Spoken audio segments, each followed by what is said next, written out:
so I ended up finally And turning it into a pill. we are live.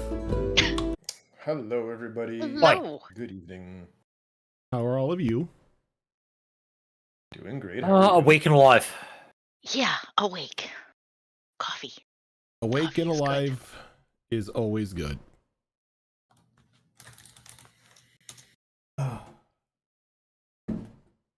You know, you think I've been doing this for about 10 years now? You think I'd have my dice out and everything and ready to go? Nope. No. Nope. What is this nonsense? Speaking Speaking of, I would also like to let you guys know that we hit our $2,000 goal. Oh, nice. Who got the last little bit in there? I did. Ah, I figured if I brought it into the world, I should take it out. Fair. There we go. We're all gonna die. You're all gonna die. You know, What happens at $2,000? I'm I am- missing something. So, Oh, Siva, boy. I I'm still gonna add. I made an announcement earlier in the week. Actually last week, during Saturday's games. This is the book. That if we hit the $2,000 goal, everybody in every one of my games would have to draw from the deck of many things. But So you wound it up just for tonight, just special for us. oh no, everybody in every one of my games. So this Yeah, game, but the we're the Saturday first game, guinea the pigs, Monday right? game. Also, there was something that I had set up that I didn't tell all of you. And that is that because we hit the $2,000 goal, every campaign group is going to be getting a special raccoon gift. That is being designed right now.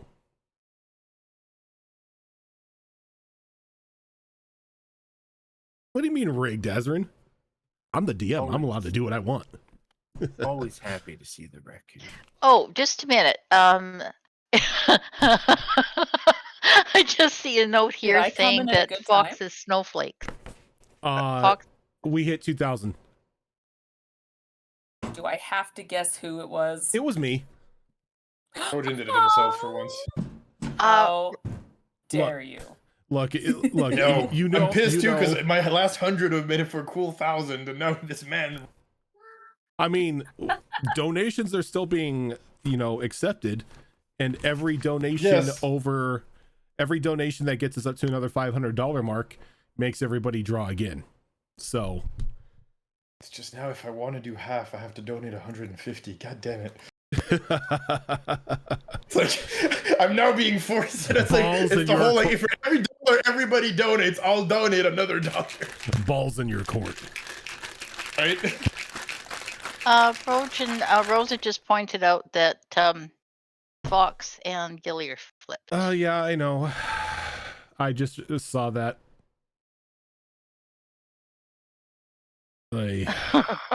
I like Fox's solution better. You're playing Snow today, chair on JFK. I mean, if I play Snow today, then technically Sharon doesn't have to do deck pull, right? No, you're still here, so I'll make you do Charon's deck pull because the deck pull for Snow has to wait till Gilly gets here. Just can't get out of it. No, you can't. Look, the only way to get out of a deck pull is not to play. Fair. And I know you too well to ever suspect that you would stop playing because of the deck. I will never stop playing.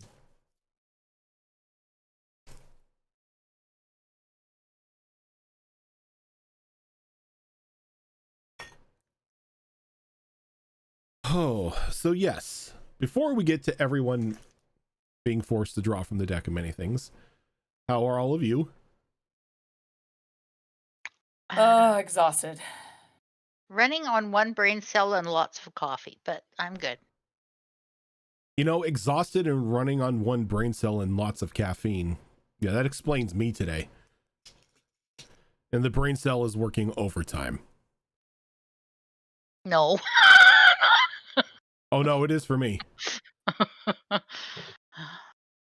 That poor thing is running on Steam at the moment.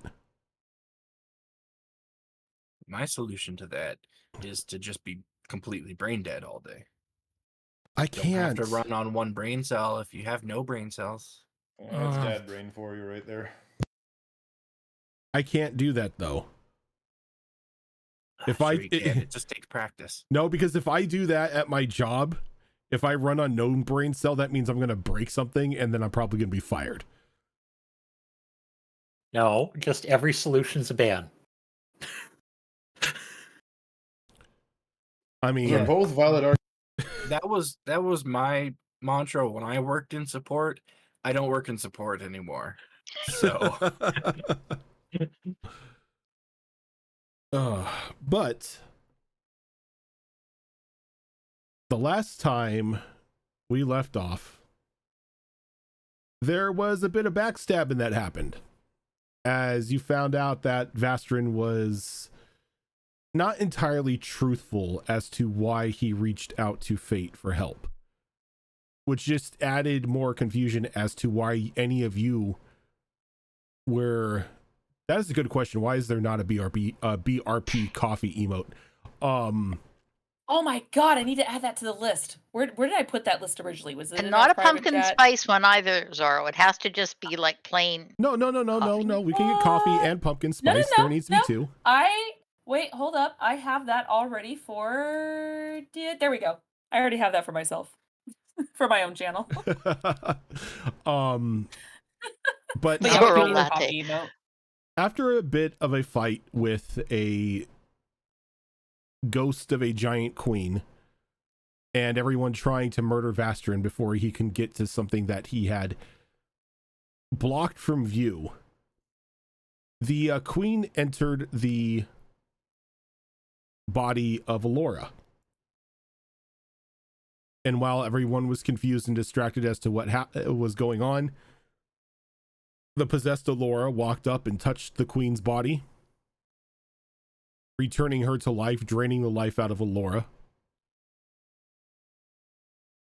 And then everybody was sort of swallowed into a bright white light and found themselves back in the cottage of fate, though very much devoid of any of the cages, any of the aquariums, and especially any of the snow globes. Laura was somehow brought back to life, and the fate weaver informed you that for the time being your task was complete and that they would be in contact the next time that fate had work for you, as you still owed 2 more favors before you still had to repair 2 more things before your debt to fate was paid.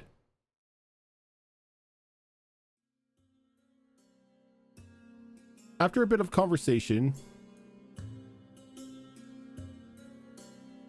for better decisions or worse, everyone decided that maybe going back to the Sprawling Griffin for some rest and to plot what you were going to do to Vastrin, as you knew he was back in the city and almost offering you up as a sacrifice for whatever was hidden behind that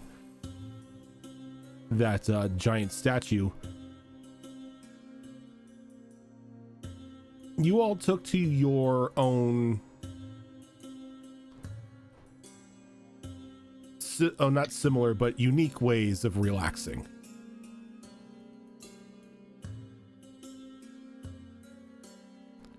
And as we open up on the next day,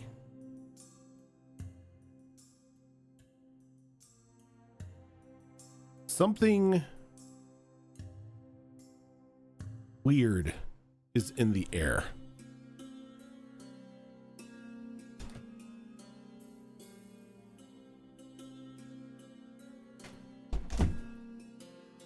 The smell of gingerbread cookies and hot cocoa in each of your room. This is Halloween. This is Halloween. Right. Hey, look, I love Halloween. I love Christmas. Like, I'm not like trying to get rid of Halloween here. It's just. Oh, I know. It's just funny to me. It's what the raccoon is. Raccoon is Santa here. We've already established this in a one shot. Patron deity of joy. Yep. Exactly. I'm not hating it. I'm just laughing. So, as you wake up, there are a couple things waiting for each of you. A nice hot mug of hot cocoa, a couple gingerbread cookies, a small sealed envelope with a raccoon stamp closing the letter.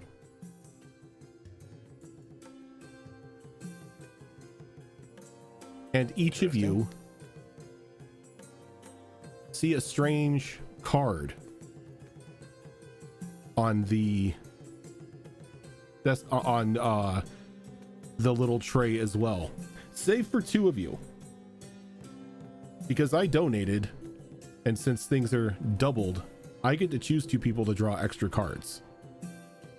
Oh my. Oh. He did this on purpose. He knew what he was doing. And I will say this, Fox, that ain't gonna protect you.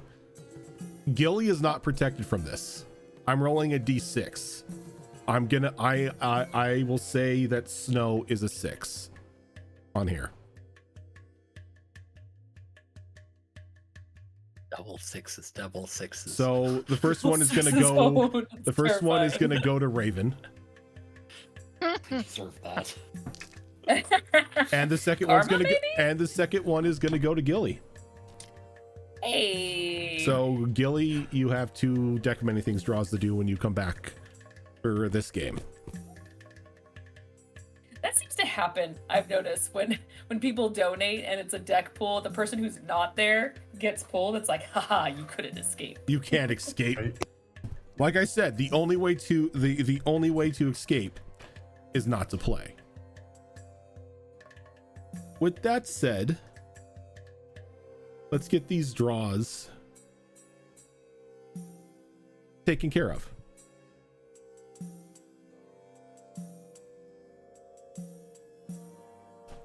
Now, since there are some people here who are hesitant, and there are some people who love to do this, I will ask for a volunteer. And if there are no volunteers, then I will have you all roll dice to see who's going to go first. I just- Raven Go first. volunteered. I just raised my hand the same time as Raven and realized my camera's not on. I'm like, Yeah, same. I volunteered as a tribute, but you know. Well, we got 3 volunteers, so who wants to be the first What of is those this, like volunteers? the Hunger Games or something? you know what? Raven was the first visual. I'll give it to Raven. There you go. Let's give it to Raven. I have my Fair. camera on. I Fair. win. Raven is the only hand that the teacher saw. Look, Okay. I would have my camera on if freaking Discord would get its shit together. I also have been slacking on that, so. And you were really just stretching your arm, weren't you, Raven? All right. So Absolutely not. Raven, you've got 2 cards and 3 decks to choose from. Where's that deck of awesomeness that has dragon stuff in it? Ew. That's deck 2. I want it. Everyone wants to be like Niall now. Oh God, do we get 2 baby dragons? Oh my god. Baby dragon. Okay. We just all each have our own special baby dragon. They all have Yep. to be different now. Meat. you just hear a chorus of meat. Meat, meat, meat, meat, meat, meat, meat, meat. So, Raven, you've got 22 cards here. Let me check. Do you have 22 cards? 5, 6, 7, 8, 9, 10, 11, 12, 13, 14, 16, 17. Yes, there are 22 cards here. Okay, 3 from the top and 2 from the bottom. 3 from the top, 2 from the bottom.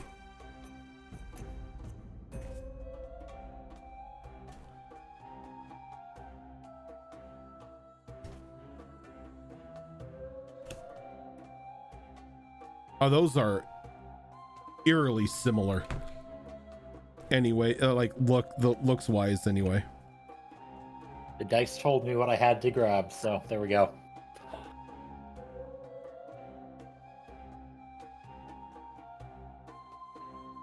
Okay. So, you draw two. You take out the 2 cards that are left on the thing for you, and you draw. And this is why I find it funny: the path and the crossroads. So you get to pick the path from the crossroads? So, the path. Your walking speed permanently increases by 10 feet. Yes, because that's what a rogue needs. The crossroads, I need you to roll me a d20. God. Oh, that wants to be rolled. Nat 20. Nat 20, can you roll me a d10? I'm afraid. 6. You age by 6 years. Eh. You get 6 years older. Tiefling things. Imagine if that was 60. It's only 1d10 years. That would What's be the much lifespan more of a tiefling? terrifying for tieflings are part demon, so a while. Yeah. All right, Zoro and Tilt, who wants to go next? Ladies first. All right, go ahead then. Get that Oh wait, worked out, you wanted right? me to go first when you said that? You don't want me my retort out. I don't know what's going on with your mic, hun. It's been going on all week, but you're cutting All right, it out. let me try this again. Is this better? Yep. Yes. All right, I was gonna say you don't want my retort if you were referring to me on that. So, That being said, whoever's going next, deck 1, 2, or 3. by all means, hun, go ahead. You know what? I'll do deck 3. I rolled because I always roll. It is a 13 from the top. 5, 6, 7.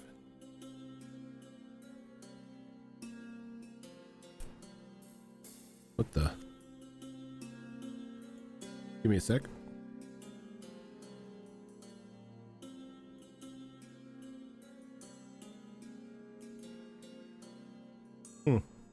Strange. There was something on the card making it stick to the others. Oh. Ooh. What did Evie do? You said 13? Yes. I think somebody got this one before. Oh?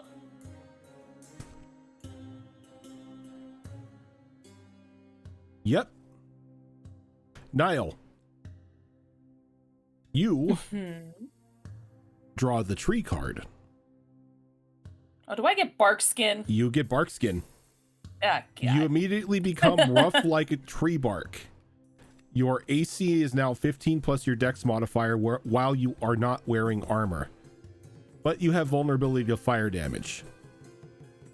This transformation can only be undone with the wish spell, divine intervention, or similar magic. God damn, I need a fucking wish now. Alright. You're an astral elf. That's not the weirdest thing that's happened to you in this life. A True. demolitionist, though, being vulnerable to fire, that's the So? worst. Just be So does at a this safe make you more distance. attractive to druids since we're tree huggers? Just asking. Joe, no, it's a good question. Tilt. Yes, boss. Remind me which deck has the dragons in it? Deck 2. Fudge it. Let's go. Deck 2. What's the number of cards? 22. All right, give me a second here. All right, 4 from the top for the first one. The first one, there's only one. Oh, I thought we had double draws Nope. for some stupid Nope. reasons. Only Raven and Gilly have double. Right. You said 4? Yes, please. Ooh.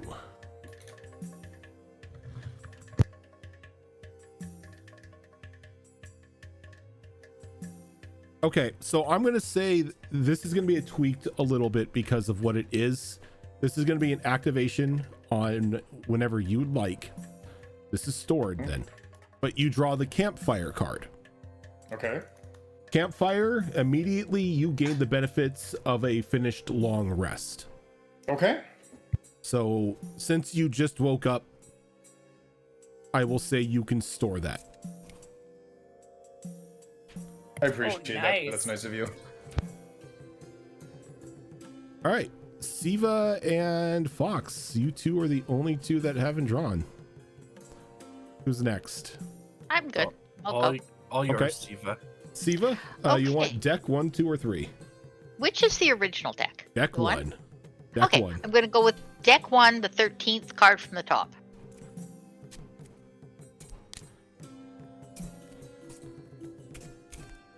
It's been so long since like anyone has drawn from deck 1. 3, 4, 5, 6, 7, 8, I've never 9, seen 10, a lot of the 11, cards from deck 12. 1. Yes, we have. Just like this one.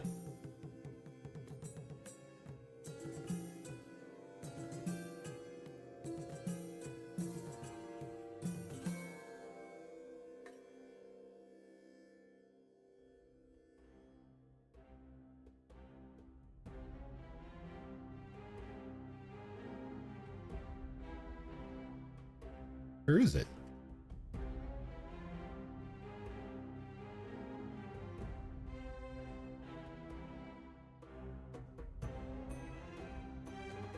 What happened?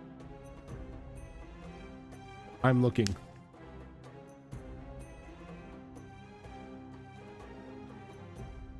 Oh, that's the mini deck of many more things. That's why.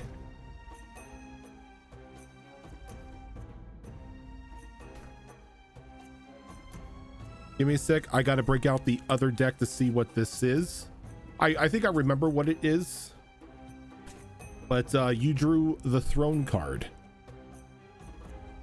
And I think this is, you get your own secret base. Oh, Secret base, secret base. It's secret base plus proficiency in persuasion, isn't it? Oh, you're right. Something like that.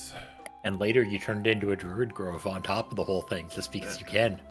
That's yeah. how Zale ended up with mastery in persuasion. Yep, Was so- she kept drawing that damn card. Throne, you gain proficiency in the persuasion skill and double your proficiency bonus on checks made with that skill. In addition, you gain rightful ownership of a small keep somewhere in the world. However, the keep is currently in the hands of monsters, which you must clear out before you can claim the keep as yours. Okay. So basically, I add my proficiency bonus to Twice. persuasion It gives you expertise, basically. Yeah. twice. So whatever your proficiency bonus is on persuasion rolls, double it. So if it's a 2, it's Oh. a 4. Oh, it's okay. It's only a 1 right now, so it becomes a 3. It would become a 2. There's an easy way to do this. Click the cog on the upper right hand side of the sheet.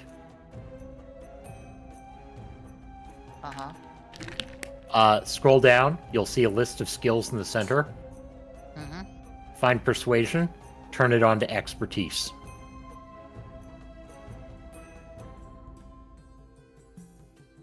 Okie Yeah, this is true. Fox did carry the deck, the physical deck of many things with them. It's not that I'm afraid to do polls. I've just done probably more polls from that deck than anybody else since we started using it. So it's everyone else's turn. Well, now it's your turn. And now it's my turn. If you were to guess, would you say we've seen more of the cards from deck 2 or deck 3? Which one have we seen fewer cards of? They're about equal, but I think people have drawn from deck 2 more than deck 3. Then I will go deck 3, 6 from the top. I think people go more deck 2 because there's the dragon card and everybody wants the dragon. Well, I am a dragon in this game, so I don't need a dragon. True.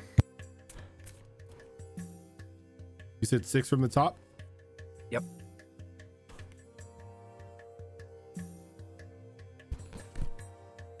Ooh.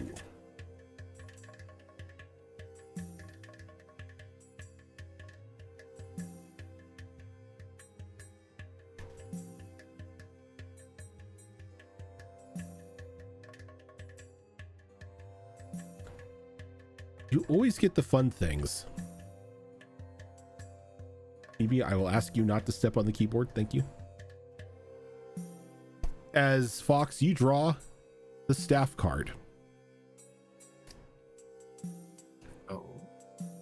A rare or rarer magical staff, rod, or wand appears in your hand. The DM chooses the item. Getting all the magical items from the decks in these last few pulls.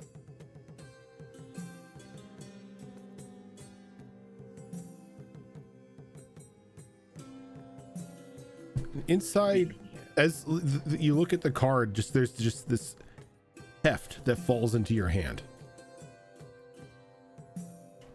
And you, like, as you look over,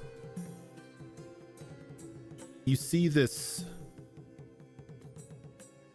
strange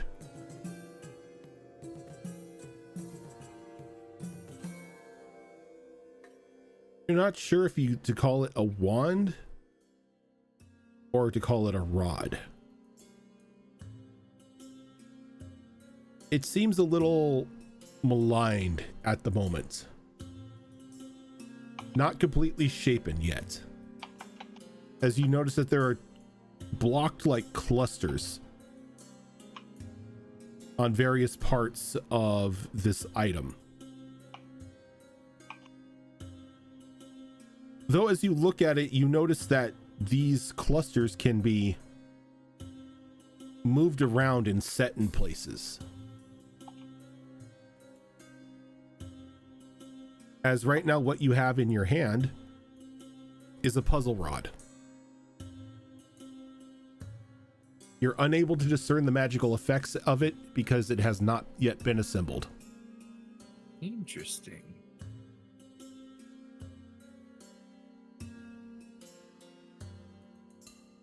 Is assembling it like a thing that's done over some downtime type of thing? This will be these will be downtime things. So Nice. that means like you can spend, it's going to be the same thing of like attunement. It's going to, you have to spend an hour to like work on it. And while you're working on it, I'm going to make you do some rolls. And as soon as you get up to enough successful rolls, you complete the rod and you will learn everything about it. Nice. Yeah, we did, Malls. We hit the goal and now everybody has to draw from the deck of many things. Though, there is one other item for all of you. Yeah, I made that announcement on Saturday. Every one of you has to draw from the deck of many things. Everyone in every one of my games has to draw from it. But everyone in every one of my games also gets this present here. As in each of those little envelopes is a small golden key. Ooh. Key means opening locks. Locks means usually anyway some form of treasure. We like keys. Inserting this key into any keyhole for any door will open an interdimensional doorway into a small pocket mansion shared by any active members of any group in all of my campaigns. Every one of your characters has a room. That being said, items now may be moved between campaigns, between characters. Oh God, we hit Google, guys. This is Google Doc. That Google being Drive. said, there are some items that cannot be transferred.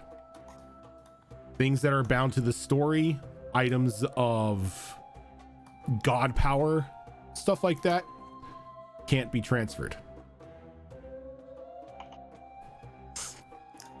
Does that mean?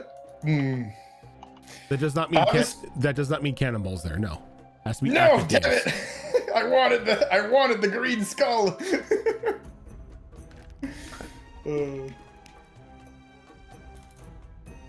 Yes, Malls, that means you all have to draw from the deck of many things.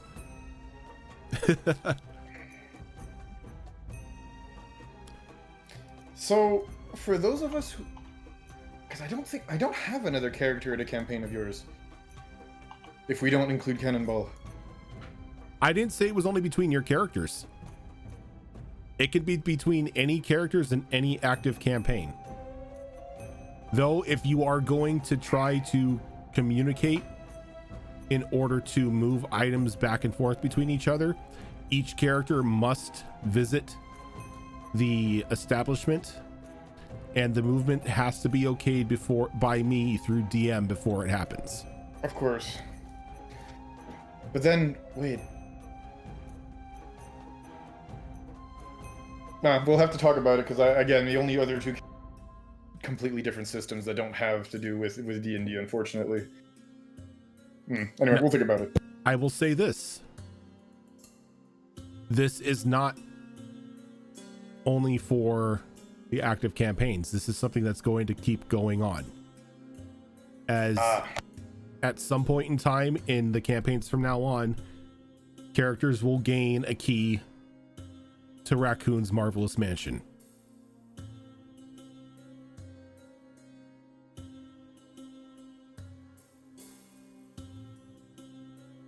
I love that.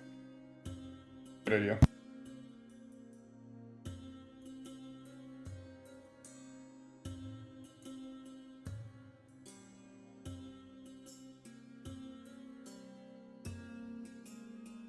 And with that said, after you go through your little letter with the key, you look at your cards, have a little bit of hot chocolate and gingerbread cookies. The day begins.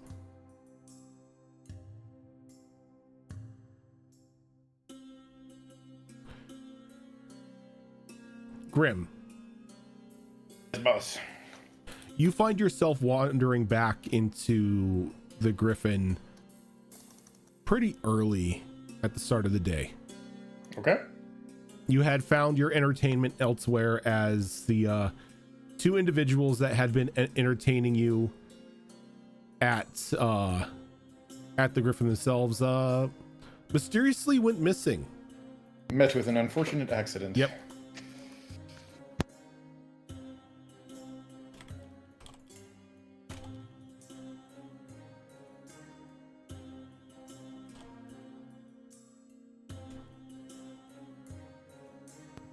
Okay. But you wander in. You look around, and it's a little bit quiet. Got one or two patrons in there. Not much else. Vega comes hastily stumbling out of one of the rooms in the upper stairs, and he's throwing his coat on and everything. It's like a hurried pace. He's like running his hand through his hair and everything, just trying to look a little more presentable. As he comes down to the bottom floor, it's like, sorry everyone, I'll be right with you. I just got to open everything up and I'll start, getting breakfast and everything prepared. Oh, hi Grim. He just like walks by and he flips the sign out over by the front of the door, like informing those out in the street that the Griffin is now open for business. He hops over the bar and goes straight into the back and begins like turning on the stoves and like making sure all the fires are lit and everything, getting ready for the breakfast rush. Though, as you were coming back to the Griffin Grim, there's a bit of a strange look outside, as black clouds seem to have started forming over the large pointed towers of the royal castle of the city. Bad weather. I feel it in my old bones. Though this isn't like any weather that you've seen before. Normally, when bad weather starts coming in, it seems to start coming in from one side of the coast or the other. It doesn't seem to just formulate dead center in a landlocked area. And specifically not at the peak of a tower. Still feels like bad weather. Well, it is the winter. Okay. Oh yeah, I forgot about that. So yeah, we if it's only appearing around the top of the building, we're definitely making note of it before heading inside.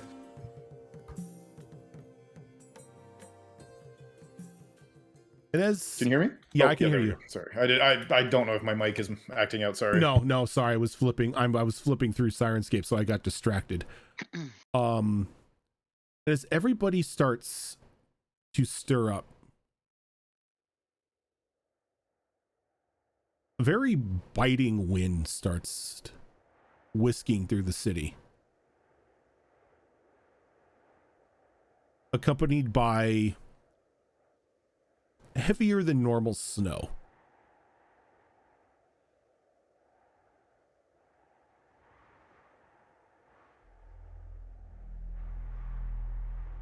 Vega begins to like rush, and he begins to throw wood into all 3 fireplaces down on the bottom floor of the Griffin, making sure that everything is nice and lit and comfortable, as it looks like it's going to be a very unpleasant day.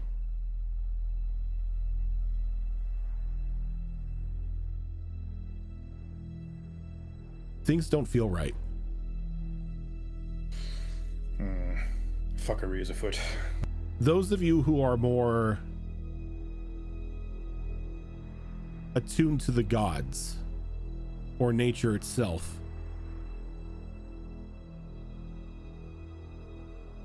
everything feels dirty. Wrong in some way. Even the air itself is off. It doesn't taste right.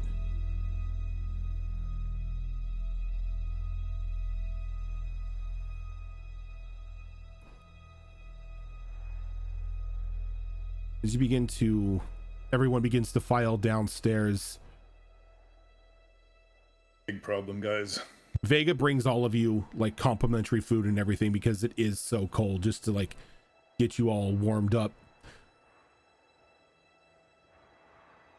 Though at this point in time, there should be more people coming into the Griffin. This is like the place to be for food. Yet only 1 or 2 people have slipped in since the snow started. With rather dour faces. Not the usual cheery people that you've seen in this town, but more of a worried look. Casters and Castles, thank you for that raid.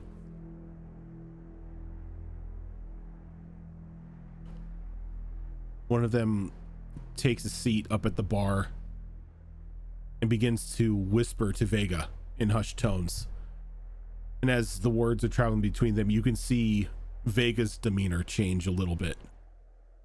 It's like he looks over to the lot of you at the table.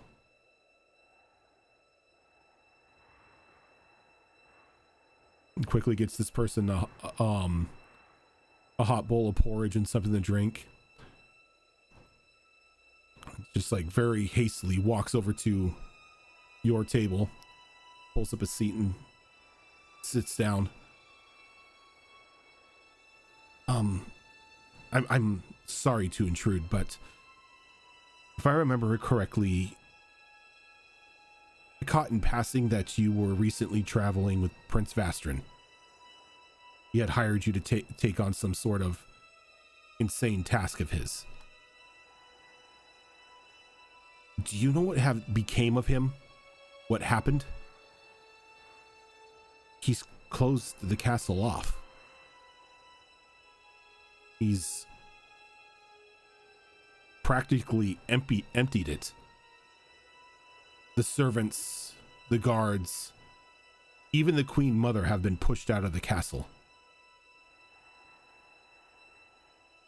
As soon as it was clear, people are saying a sheet of ice formed over the front gates and door of the castle. And now we've got some strange clouds forming over the peaks of the towers. I couldn't tell you what he's up to, but I could tell you that the little bastard betrayed us. Betrayed you? Yeah. He stabbed Grim. And he's still alive? Snuck away like a little rat. Had an Ice Queen giant thing helping her too. She kind of held us back a bit. I mean, I was trying to go after him, but the little shitter decided to be like, oh no, I don't want to get hurt and break my little pedicured nail, and then whisk away like the little bitch that he was.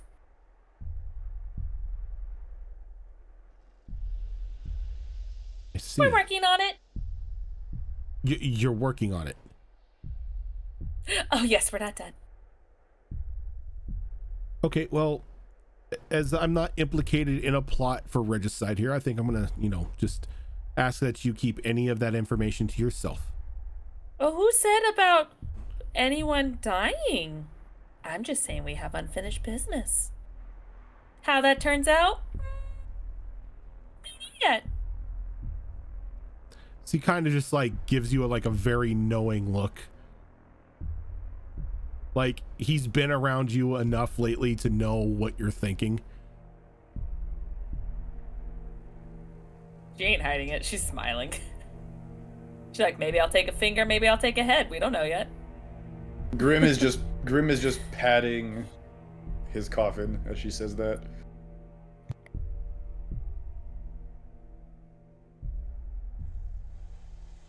I have a question.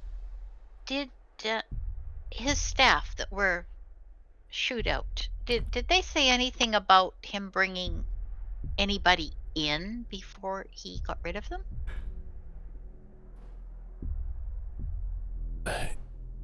Reports are slim, and by that I mean that gentleman over there is the one who told me. He works as one of the I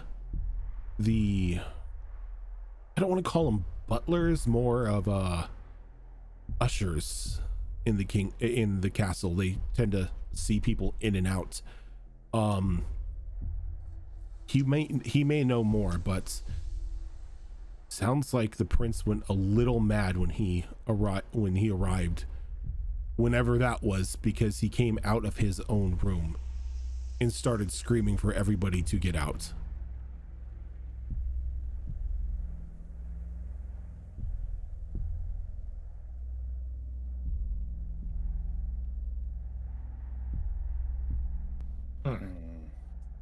He's gonna try to revive his dead girlfriend. Called If he didn't do it already. Wait, Can he Mhm. wait, can girlfriend. he do it by himself? Or does he need help? The girlfriend, divinity, who knows what she is. the prince has never been betrothed or has ever been in any form of relationship. He picked up a body. Naughty little boy. Yeah, Yeah. that's what we were helping him with. Was to retrieve, apparently, a body. I mean, he didn't tell us that, but after he stabbed Grim and then tried to make his getaway, he snatched a body. That is most dour news. You didn't hear it from me, but there is a well-known rumor in town that the prince is a well-versed practitioner in the art of necromancy. Oh, what a surprise. Ah, yet another reason for me to need his head. Ew. I told you he was gonna make love to the body, but no one wanted to believe me. Hey, I believed you. Necromancy, Aw, thanks, Beard. Niall. Necromancy. Welcome, Booms. Mm-hmm. Undead magic is what it is. It's not what you're thinking. Oh no, we're still on the same page. It's just a matter of if he's doing it before or after. Nope. Well, I didn't need that image in my head before breakfast. Look, I'm not gonna kink shame. All I know is that someone's gonna die. That's all I'm saying. So you said that that fellow over there told you about this, right? He nods. You wanna send him a nice warm mug of milk on my dime? I'd like to speak with him in a minute. That's funny. He gives a quick nod and walks over and gets the warm mug of milk and gives it over to the gentleman. He points over to you. I'm gonna lean over and say, "Why didn't you offer bacon?" Well, you gotta leave some wiggle room for negotiation. Yeah, but bacon says, "Hey, you can trust me. I'm not a monster." And then you add on like chicken and waffles. So you want me to lie to him? Oh no, I'm willing to pay for information. If I that's how mean you do about it. It's the- through his stomach. I mean about the monster part. I can be No, a we're saying the monster. same thing. Oh, that. Um, Oh you yeah, know- that'd be fun. Can I back this up a bit here, folks? I have, like, Nell, Karen. So when we were told to help the prince, we were supposed to help him find a long lost love, right? Was that part of that was said? Mm-hmm. Yeah, it was said that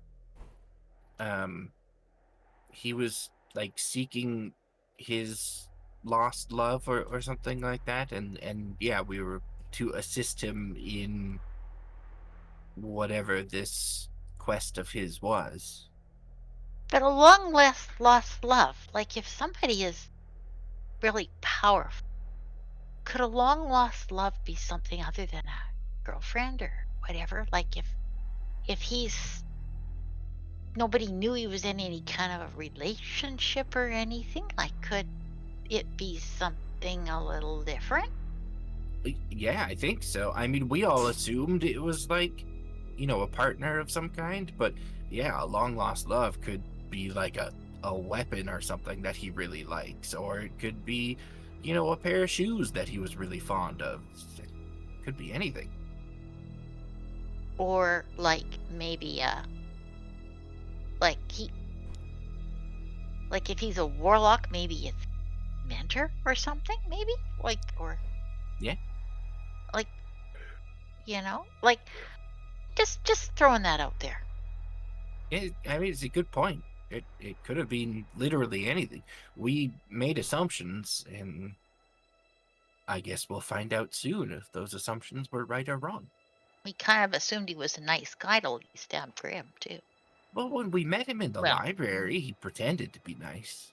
Yeah, things went downhill from there pretty quick. Yeah. Yeah, as soon as we started questing with the guy, he turned into a real asshole. Well, he didn't. I mean, right from the get-go, it was sort of a sink or swim, literally. Walk on the ice or swim or, I mean, it was good. So I'd like to go talk to that guy over there, since he works in the castle.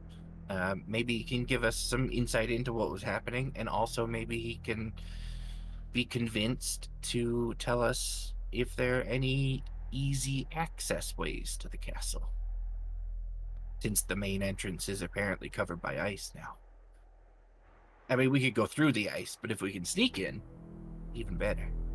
Want me to go get an extra tray of bacon? let's hold off on the bacon, just in case he needs some convincing. Can I go get an extra tray for myself then? By all means.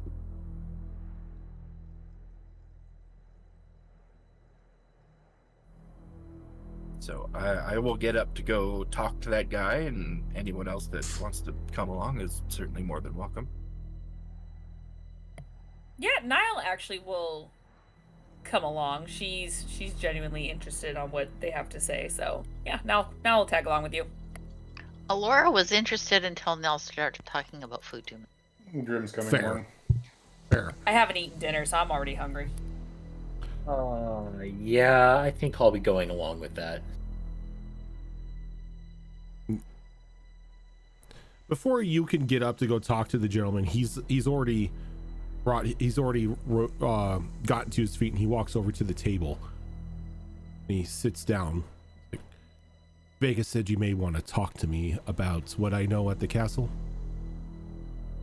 Very astute. Yes, we're actually just about to go over to your table. It would look rather suspicious with a lot of people standing around me at the bar and a little cramped, so thought I'd join you here. Wonderful. So if it's not too much trouble, I know we already kind of were given the rundown, but do you want to tell us about what you saw? It's less about what I saw and what I heard, and then what was rushing at me. We haven't seen the prince in 6 months. He's sort of locked himself away in study in the gnarled tower. But abruptly this morning, he comes rampaging out of his room like a madman, wielding a dagger and a wand, swinging and blasting at anybody in his way, screaming that everyone needs to leave his kingdom at once. Everyone as in like the whole town, or just the people in his castle?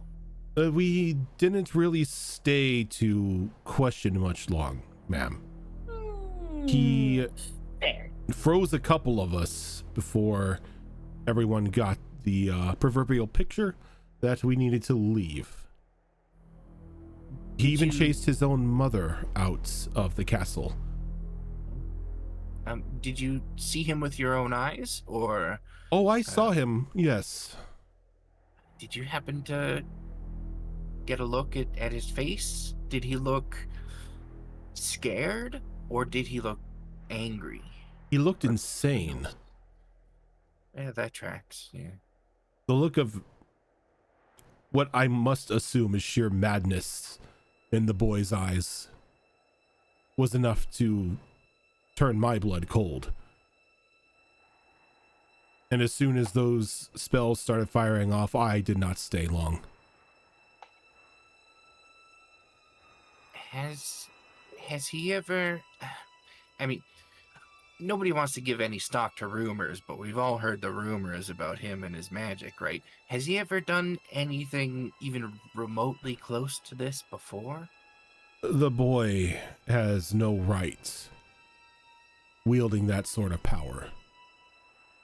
I have been with the family since before he was born, and he's always shown a twisted talent for the dark arts. Now, his mother tried to steer him in the right direction, tried to hire the best tutors, hire role models to guide him down a path, but it always turned to necromancy.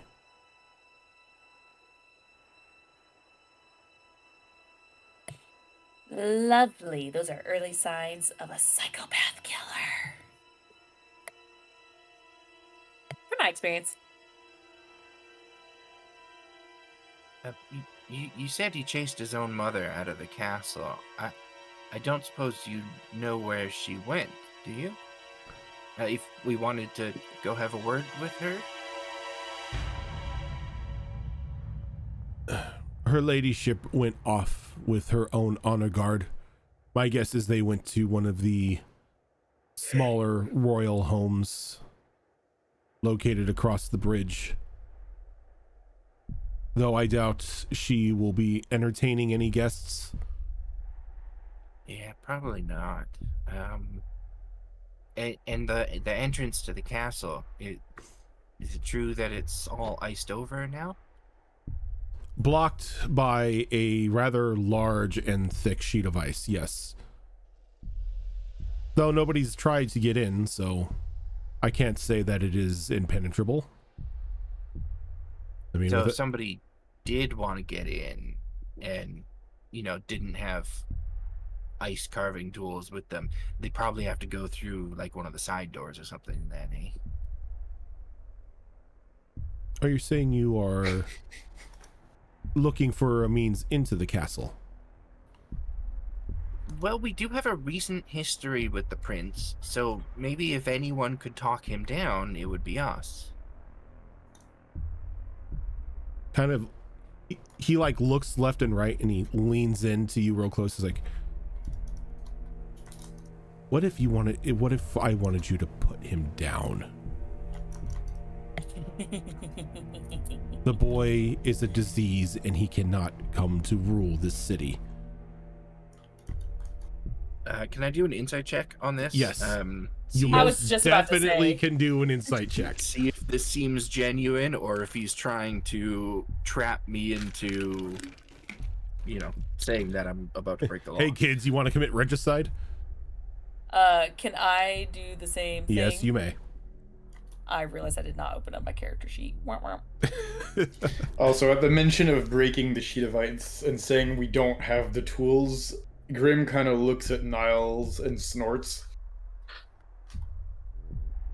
We have the meats. We have the explosives. Meat. I mean, that too. Ooh, it's taking a hot minute to open up my sheet. Okay. Well, I rolled really high. I just don't know what to add to it. Dirty 20. What'd you get, Fox? 24. There's a bit of desperation in his voice, though it seems to be an honest desperation, at least. So this doesn't feel like he's trying to trap us into admitting something then. No, this honestly feels like he is concerned for the well-being of the city.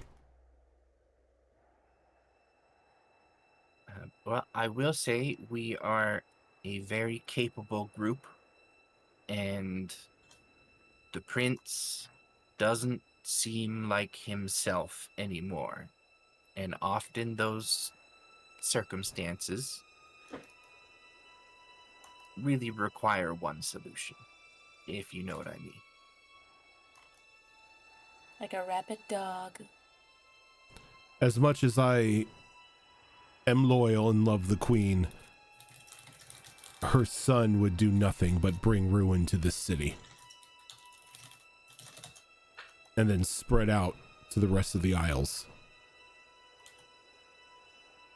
It's best we nip him in the bud now. I think we are capable of doing that. So if you can provide any sort of assistance to us in accomplishing that goal. He reaches down to his hip and you hear a jingling of keys as he brings up a large brass key ring. This ring, those keys will open every door in the castle.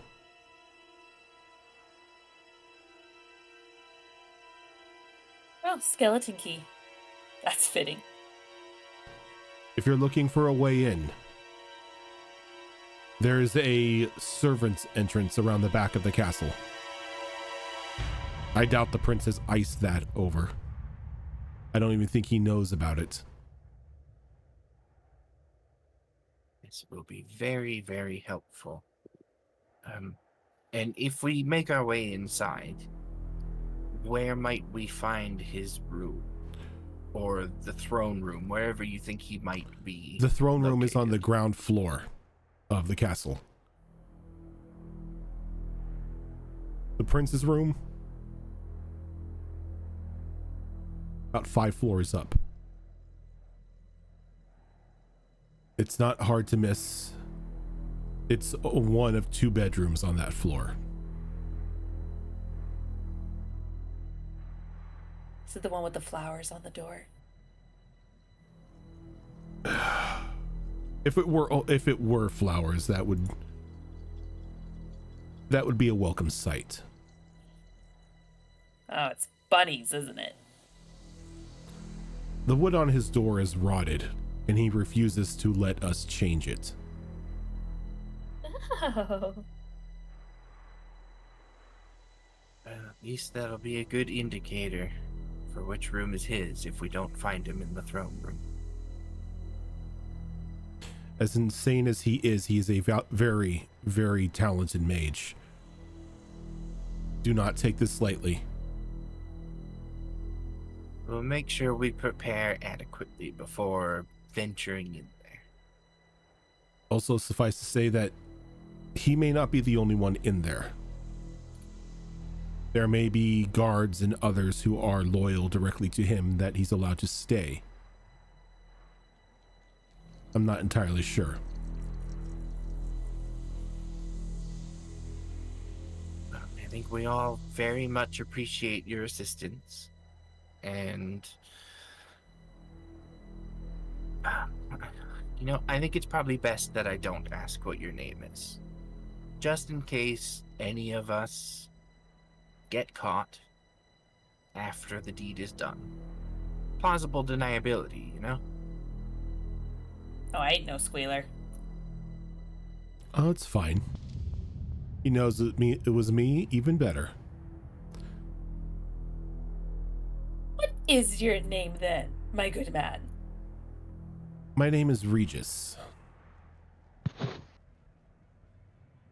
That mean we're about to commit regicide? I'm done. Uh-huh. 15 draws from the deck, and it's nothing but bad cards.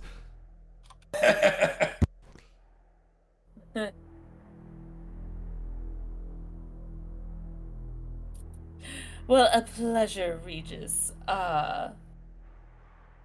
We are the Prince's Doom.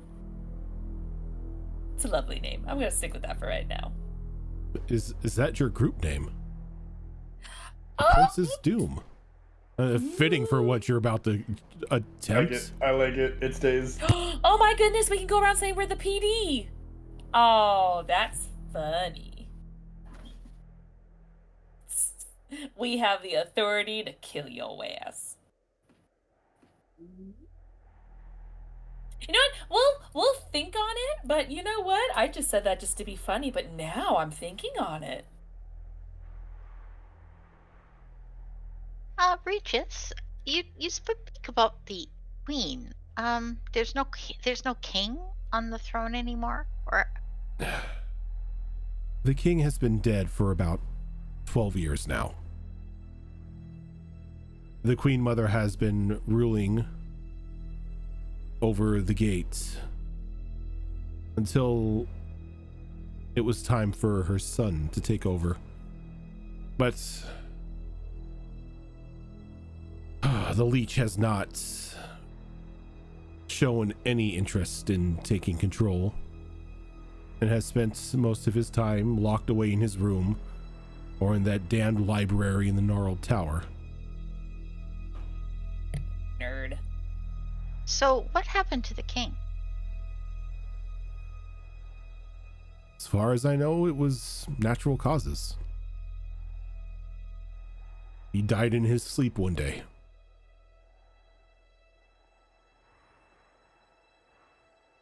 Ah, yes. The worst way to go. Well, but I suppose it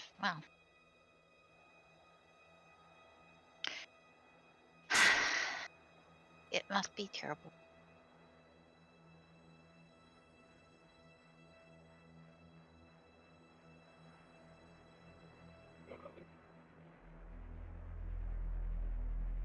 So she basically raised her son. Oh no.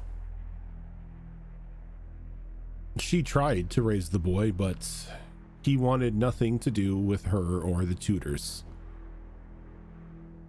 He said he knew what he was doing and he had his own teachers to guide him. And after he attacked the last tutor, no other magical practitioner would have anything to do with him. And this all started after the king died. Well, when the king died, the prince was merely a boy.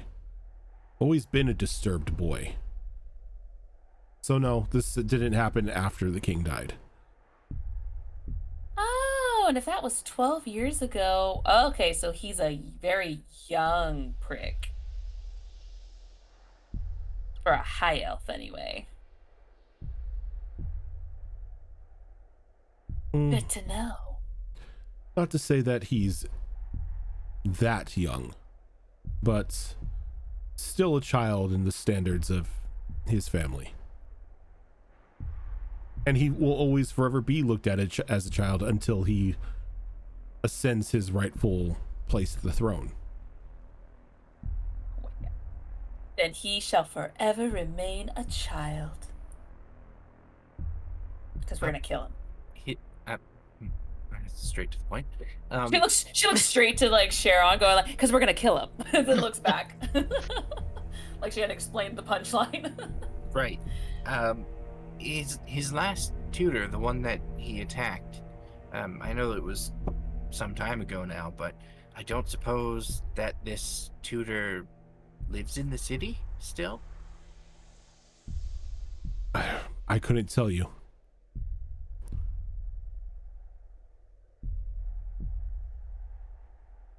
It'd be nice if we could speak to somebody that has had, hands-on experience with this kid's magic.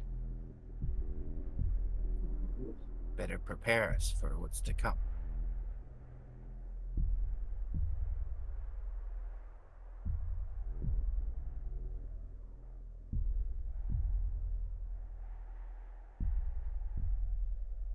You know what? You've been so helpful. Can we offer you some bacon? I would love some bacon. Yes. See? Not a monster. Points to Sharon. Just like, we're not a monster.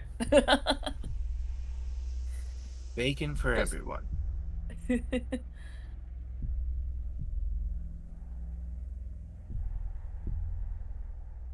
Definitely gotta go fetch that.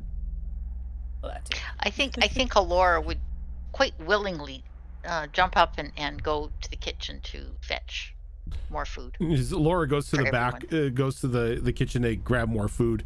You hit a very solid door.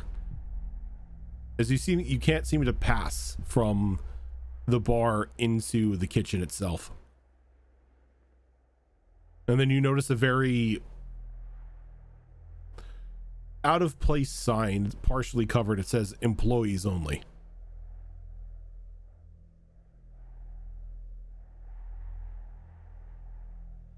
Alora will knock. She's just trying to be helpful. You knock. Vega sort of like peeks out. He's like, "Why are you knocking on the kitchen door?" More bacon? Right. I'll bring more bacon.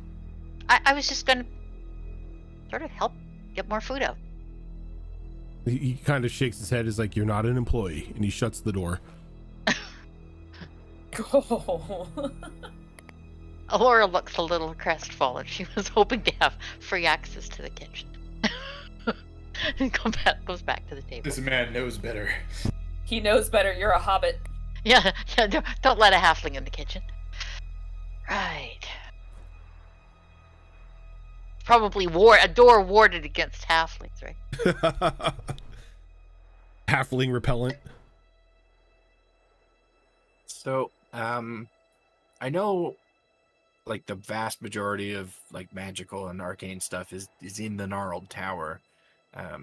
But when I was wandering around the city for a few hours the previous night, was there any shops or anything of the sort that I may have passed by that offer potions or magical warding thing, like scrolls or anything like that? Something that we can stop by to help us prepare for whatever's to come? Go ahead and let's go ahead and make this like a past perception check. Okay. See if anything like caught your eye at that point in time, or you just made a mental note of it. It's a 19. 19. You did notice that there was a small apothecary shop just like tucked away across the bridge. Looked a little run down, but from judging from what you saw, excuse me, just passing by, still looks like it's operational during the basic business hours. Okay. Well, after everyone's had their bacon, if we want to prepare for whatever we might encounter in the castle without making our presence known at the gnarled tower, I did spot a shop, that an apothecary shop that might be able to provide us with some goods that we can stop by before heading to the castle. It looked like a legitimate shop, not some weird guy putting goop in a bag and saying it's a bag of holding. He was a little strange. Regis can confirm. Can't Points to confirm, him. can't confirm what? That shop is legit. What shop? And I'll tell him where I remember seeing it. Oh my, that's, I would be surprised if it was still in business. I mean, It looked open. it could be. I mean, I haven't really paid, I'm going to be honest, I haven't really paid much of this city any mind since I had started working with the family. I went every now and then for odds and ends if the queen requested it, but it was mainly tied to shops and merchants whose wares she was interested in.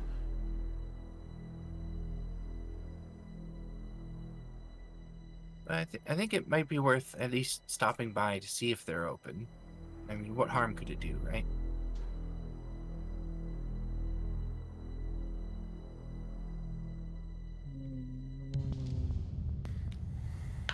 Maybe finally getting my coffin fixed.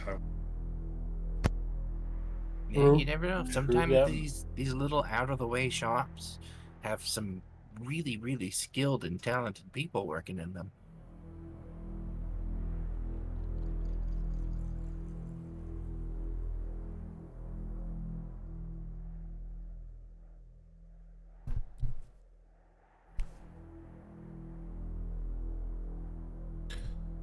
Regis sort of looks between all of you.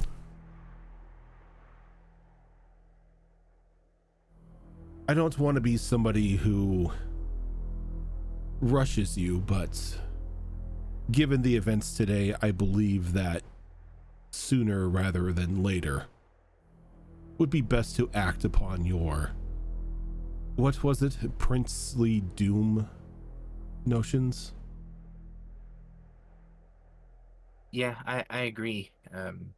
The less time he has to fortify, the better. Agreed.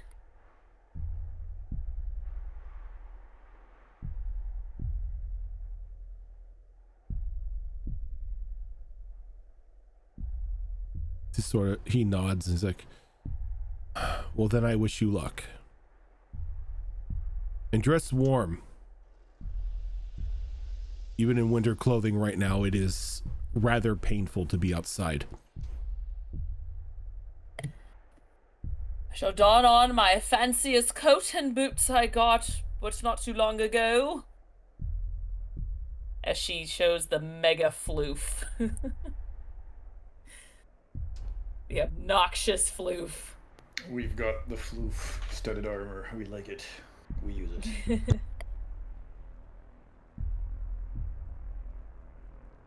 So, quick breakfast, quick pop in, and then go do some fun bleeding? Yeah, that sounds like the plan. I just want to take this moment to say that I am loving and appreciating every single one of you more and each day, as it's been a long time since I've had people on my level. Not mentally, but just on my level. Thanks, Booms. You don't get to stab one of us and get away with it, and you certainly don't get to talk to me the way he did and get away with it.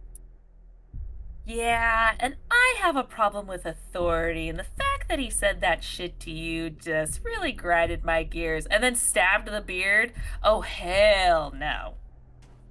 This is war. So many lovely factors that fell into place. It's like, yeah, this is gonna happen. And it sounds like we'll be doing the city a favor at the same time. It's And a win-win. also breaking laws at the same time. So yeah, win-win. Win-win. Oh, I love it. Just like the happy clap.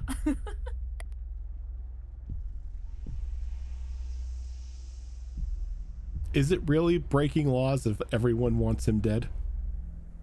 Technically, no. That all depends on how attached to him the queen is. I mean, at that point, you're just out enacting popular opinion. We're being democratic.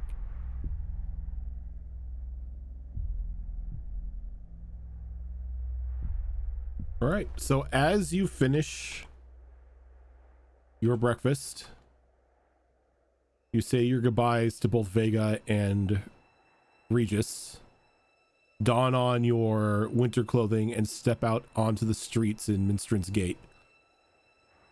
We are going to go ahead and take a quick break here so we can get up, stretch your legs, all that fun stuff, and we will be back with more shenanigans.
And we are back.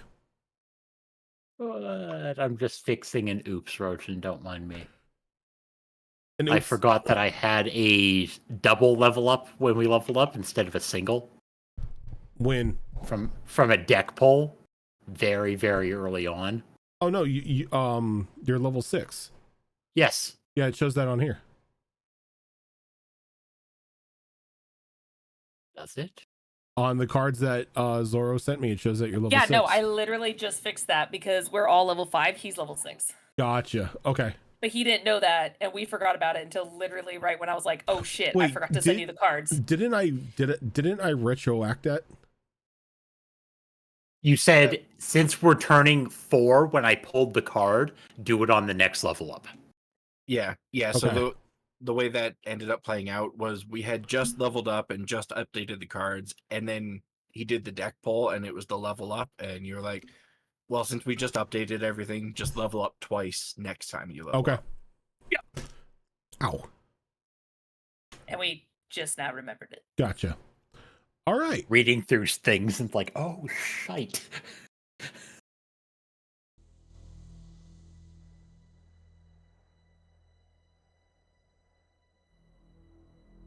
So, what's the plan? Well, I think the plan is to swing by that rundown apothecary to see if it's open. See if we can maybe snag some potions or something to help us on our adventure, and then go straight to the castle from there. Okay.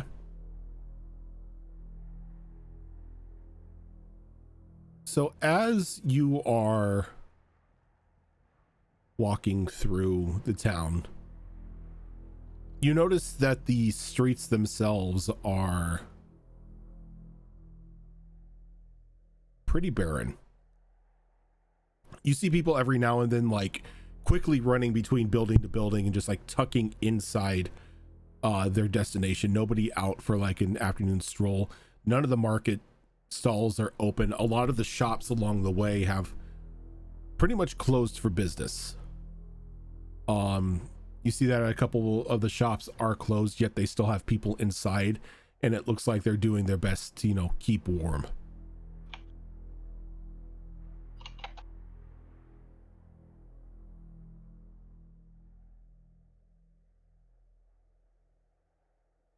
But as you come to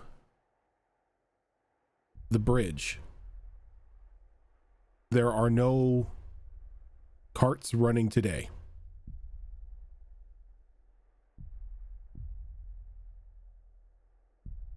Which means you all have a bit of a trek on your hands. Now, is there anyone here who isn't wearing their winter clothing at the moment?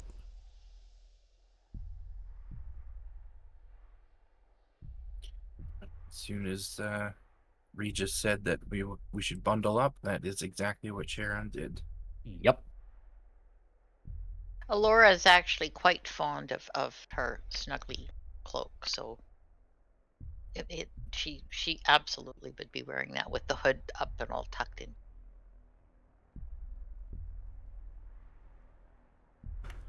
Probably looks like a little pyramid going along.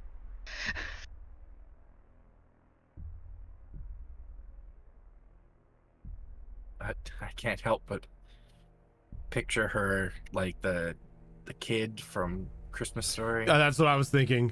Yeah. I can't put my arms down. Yeah.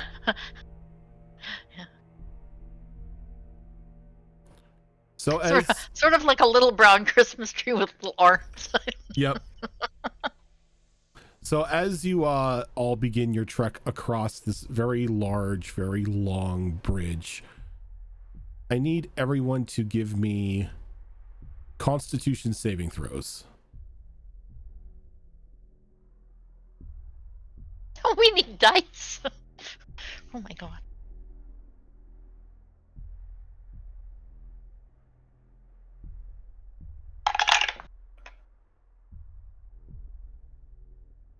Could be worse. That was con saving throw? Yep. Con saving throw. 19 here. Oof. All right, Okay. so going in order here. Fox, what'd you got? 23. 23. Raven, That would be a 16. 16. Siva, you said you got a 19. Mm-hmm. Tilt, Guess I left my skivvies off it. I only got a 12. a 12. Oof. Oh, wrap that beard snugglier around your head. Right? You need a I scarf. thought this anti-cold You are clothing was going to do the... You're going to take 4 points of cold damage. Alright, I got scammed. And Zoro, I got a 19. 19. You're good. So it's a bit uncomfortable. Even those of you who like made the Constitution saving throw, it's not great. Like even at points in time, you see people you remember the people ducking into the buildings, and as soon as you make landfall on the other side of the bridge, that's all you want to do.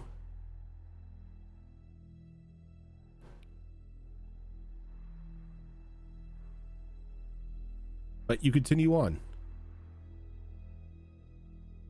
And Sharon, you lead everyone to that small tucked away apothecary.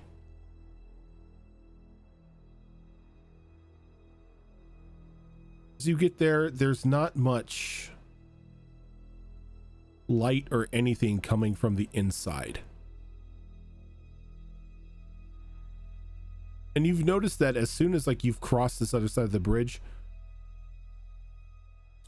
your footsteps here are a bit more crunchy as little patches of ice begin to break underneath your footfalls.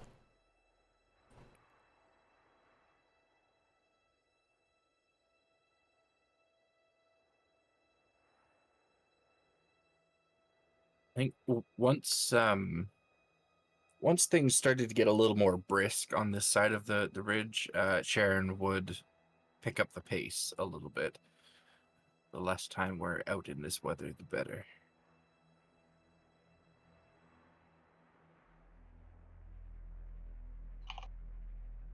Okay, and you come to that, like I said, you come to that door, but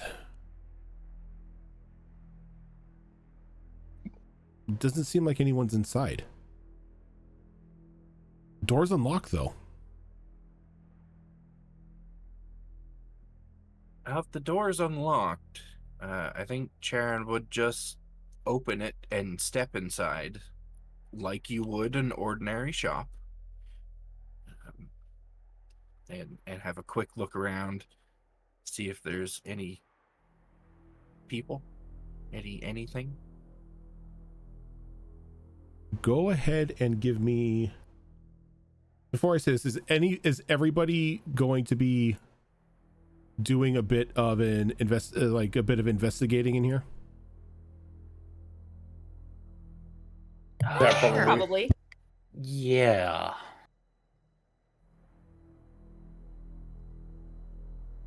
Yeah, I got the low shelves, but yeah. Okay, so what we're going to do is we're going to go ahead and make this a group investigation roll.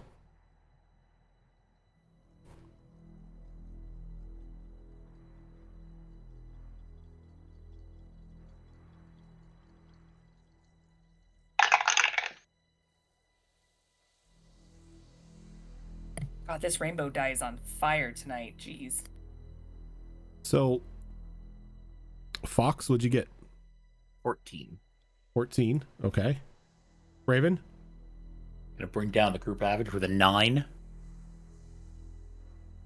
Siva? Pushing up the group average with another 14. Tilt? You remember how I've been having a really good dice recently? Yeah. It's time for the clapback. That is a 6. And Zoro? I'm carrying. It's a 23. So, you wander on through. You guys need to pick up the slack. You wander on through, searching high and low for anything. And you come to the realization that there's nothing in here. The shelves are barren.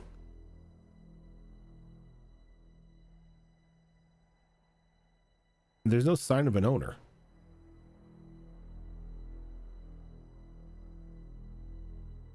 It seems that any light that you had seen in here previously, or any signs of life, Charon, could have been squatters.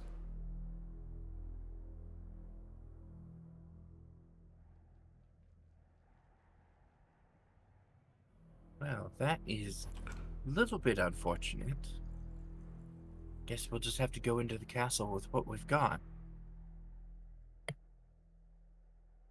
Well, I have a handful of bombs.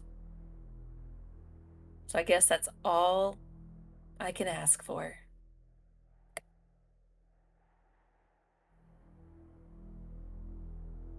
Well, do we want to just head straight to the castle from here then? Are we all ready for whatever's to come?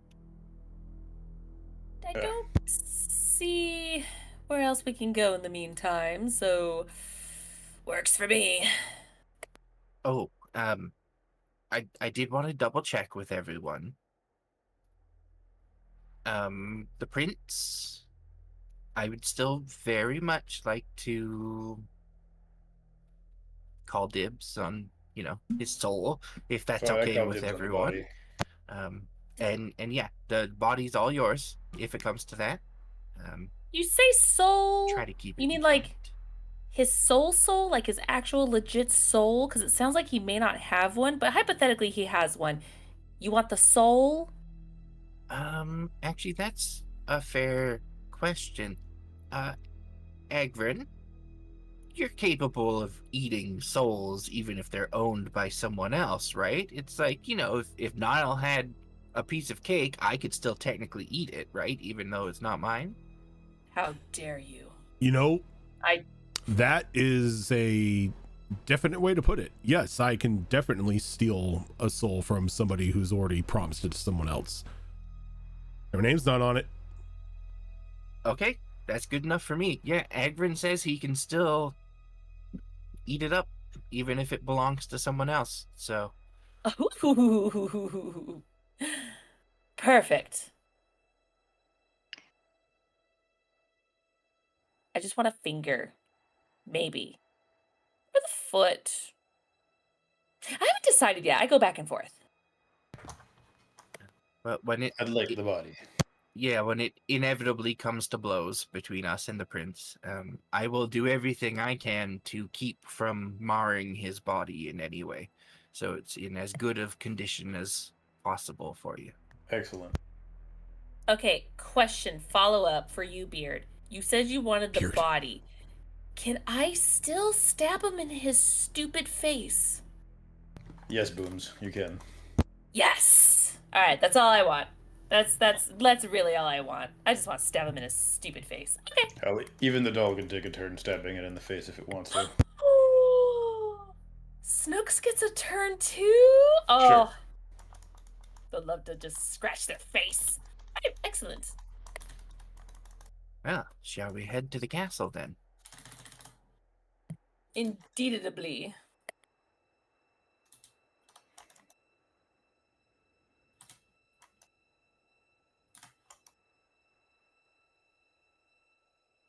Interesting. Okay. Sorry, I was reading something. So as you make your way out of the apothecary, or would-be apothecary, a little disappointed that you didn't find anything in there, you begin to make your way deeper across the other side of this bridge. And as you get near the castle, your eye catches a small bridge sort of connecting to a lower part of the castle. Little down an almost unnoticeable dirt road that's been partially snowed over, though you can still make out the thin twists and turns around the small piece of land before it sort of spills into a river below. The bridge itself, thankfully, well lit for whatever reason. Soft blue light sort of spaced out every 5 feet. You have the feeling that this is the pathway to the servants' entrance that Regis had told you about. Good. Up ahead of you is another larger bridge spanning the same like moat-like structure, and then a large double castle door that is completely iced over. At the moment, it looks like the ice that is clinging to this door is probably about a good 10 feet thick.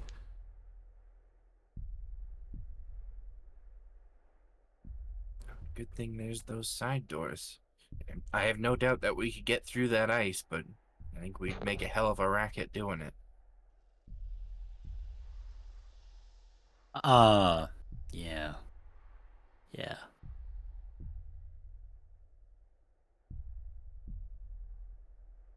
I don't have much I can do for iced over doors. Let's hope that the servant's door is not iced over.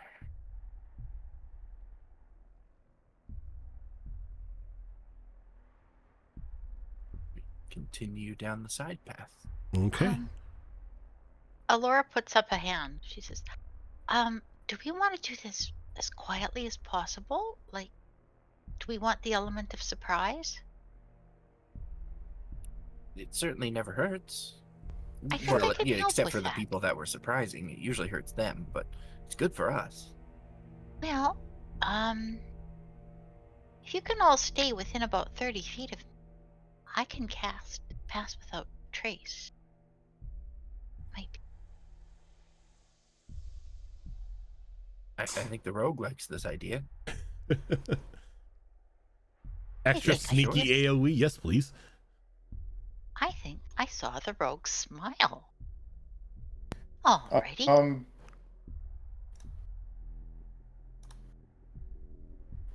By the way, as you mentioned this, Grim goes invisible. Well, that's a nice trick. Okay.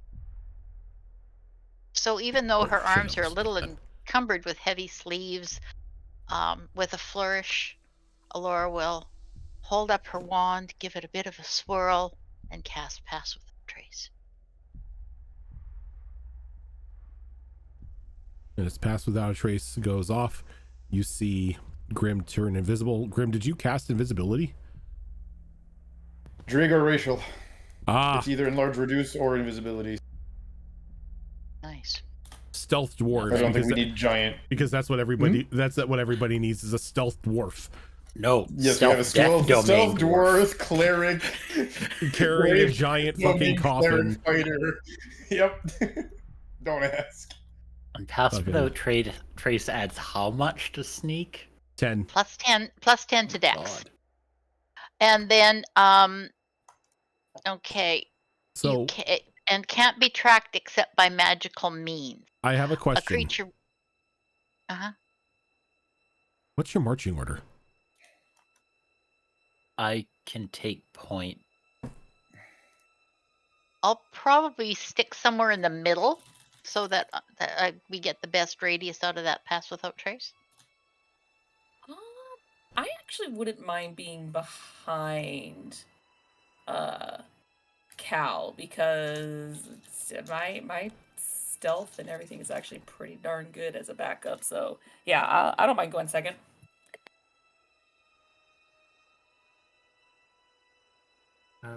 I'll be right behind Alora. I have to keep reminding myself that I am a squishy sorcerer and should not be in the front. Okay. And then I take it Grim is just going to take the back. Yep. Okay. So as you begin to walk down this snowed over narrow road, it's a bit of a hassle as there's a bit of bushes and overgrowth down here, but you're able to make your way safely down to this stone bridge. And you notice that some of the bridge is still covered in water that has not yet frozen over. As you look down into the moat, you see small pockets of ice beginning to form, but the water down there still seems to be liquid as well.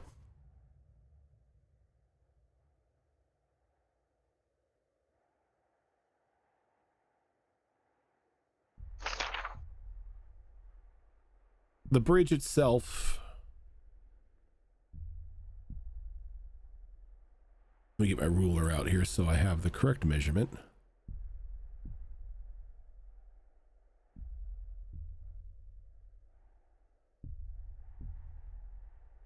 Is about 90 feet across.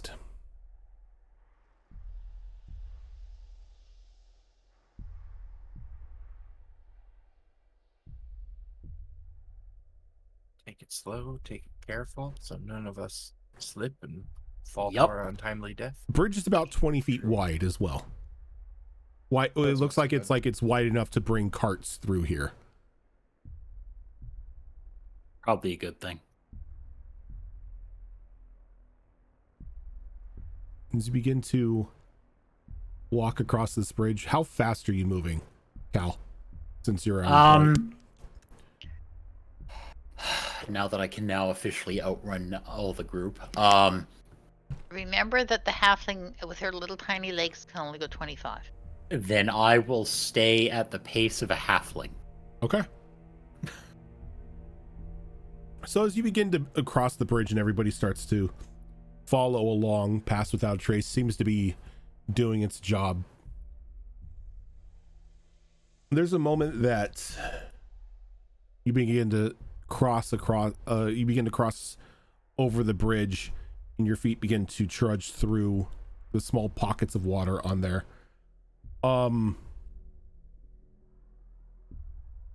At this point in time, I'm going to need a dexterity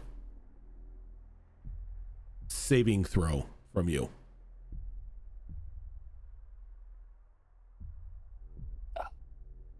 All of us? No, just Callista. Gotcha. 23? 23. So as you're walking, you notice that about halfway into this water, it starts to react to you.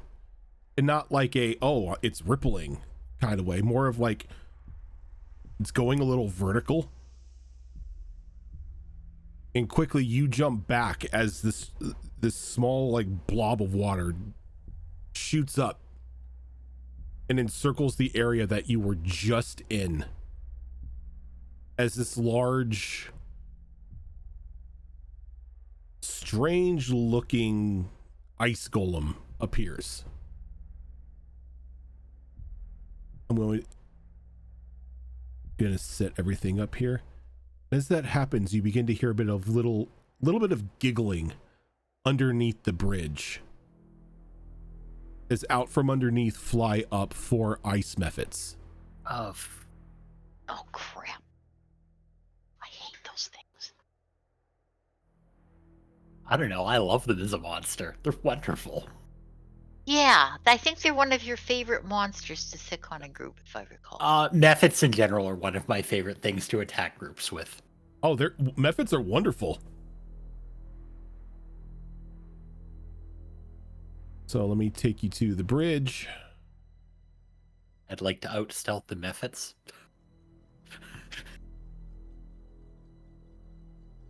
Oh, that's a pretty map. Oh, that's I lovely. found my favorite map maker on Roll20. And so now it's just like, I'm buying this, I'm buying this, I'm buying this, because they're all just battle maps. They're gorgeous. Beautiful. You remember the cathedral fight that you guys had in Campaign 3? Same map, Yep. the same map maker. Ah, nice. And Where, it's got good distance for those of us that like long-ranged attacks. Yep. It is Nice. designed as like a really good battle map to give everybody the ability to have range and to have cover, and I should probably let chat see it as well.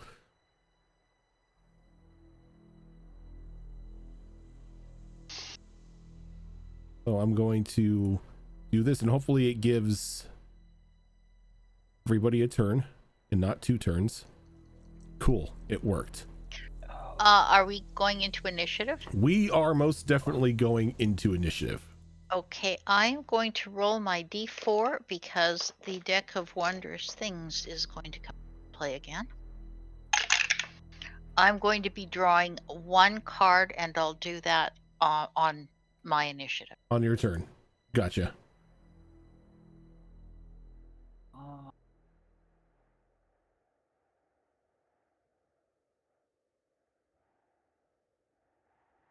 See, I can use things that the DM gives me. I mean, as long as you don't keep all the magic items in a backpack and never touch them.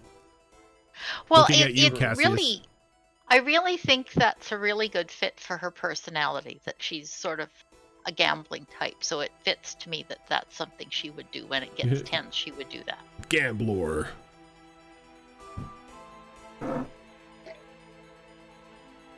Now I just got to find that deck of cards.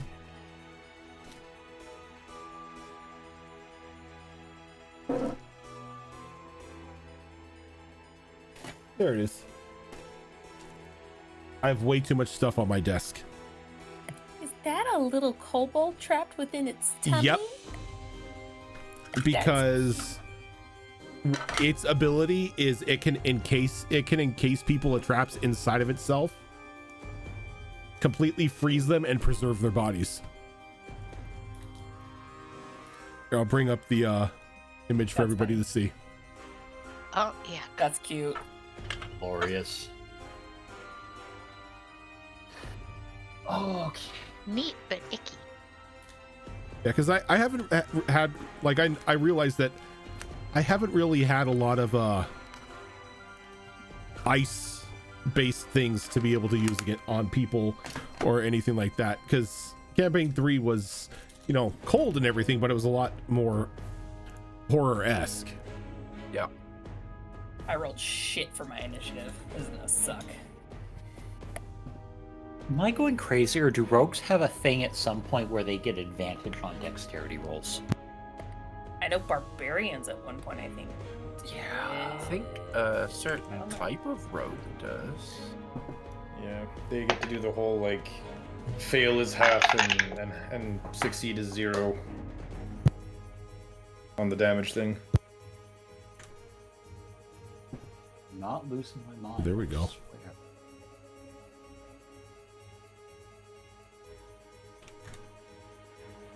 Yeah, I've started to roll initiative separately for groups of creatures. Again, just because it balances it out. That way, like, nobody's getting nuked by a group of mephits at once. Yeah.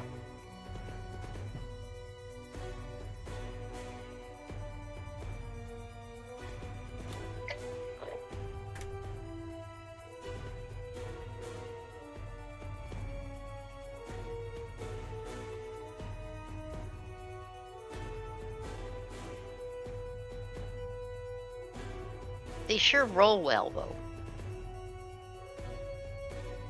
I mean, it's to make up for the absolute blunder of the roll that the golem made. Whoops. Yeah.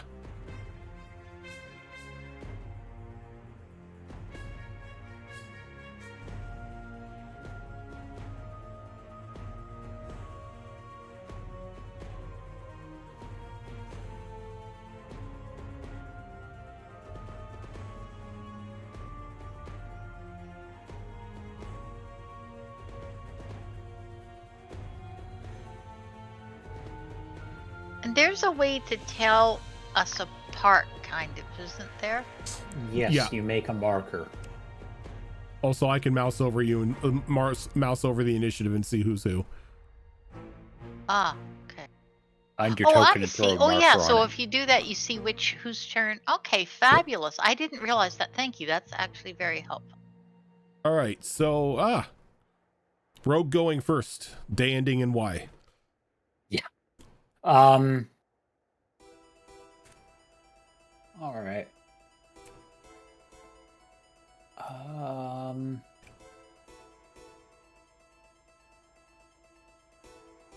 No. We're just going to circle the golem.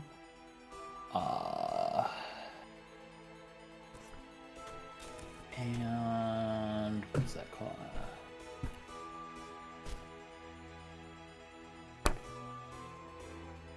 Okay, so nothing's within 5 feet of me, so Rakish Audacity actually works. Yay! Okay. Is that the you get sneak attack no matter what type? I'm that breed of rogue, yes.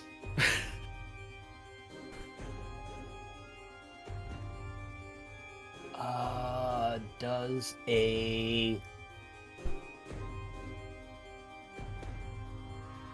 18 hit? 18 will most definitely hit. Okay. Now we're just gonna pop off sneak attack to open today. So that's going to be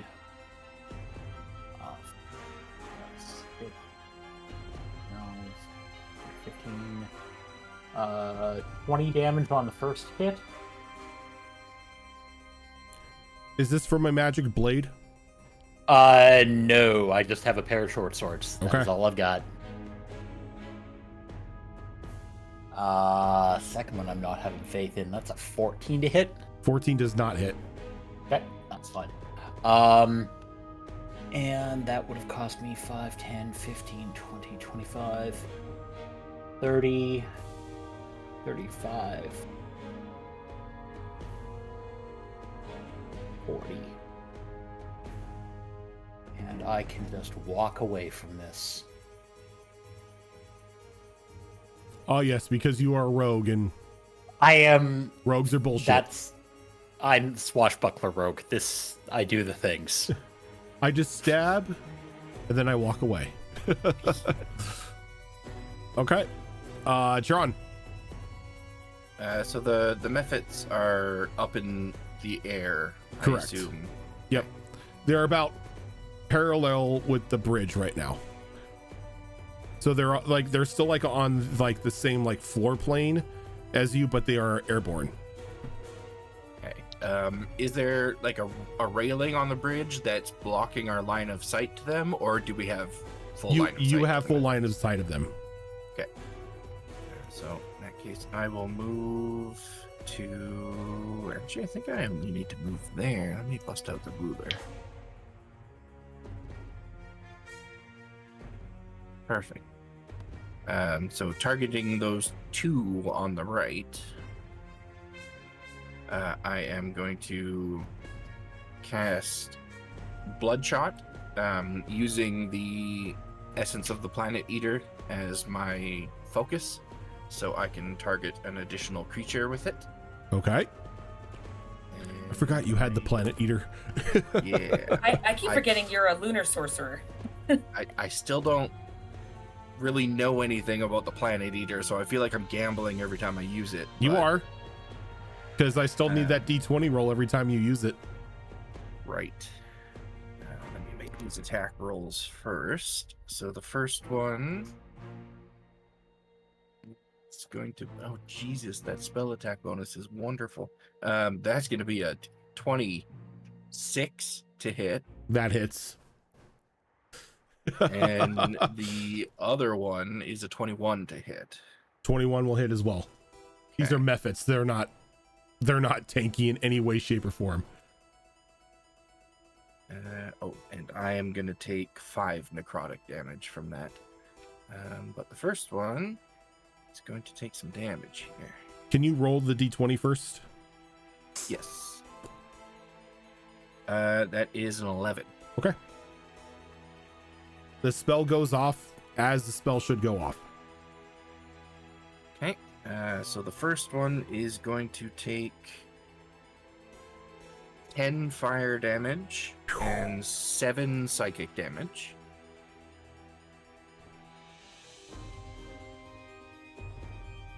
And the second one is going to Give me a second. It was how much? 10 fire damage and what?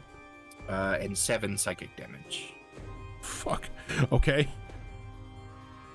And the second one is going to take 11 fire damage and 15 psychic damage.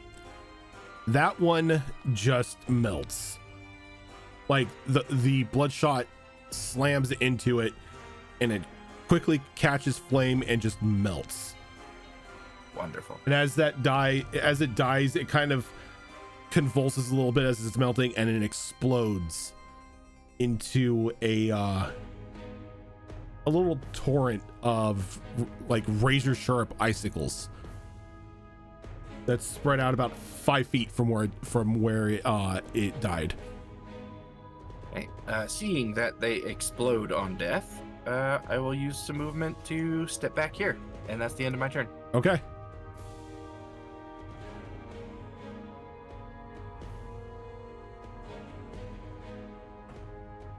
So this method, how much speed they got? Yeah, they got that.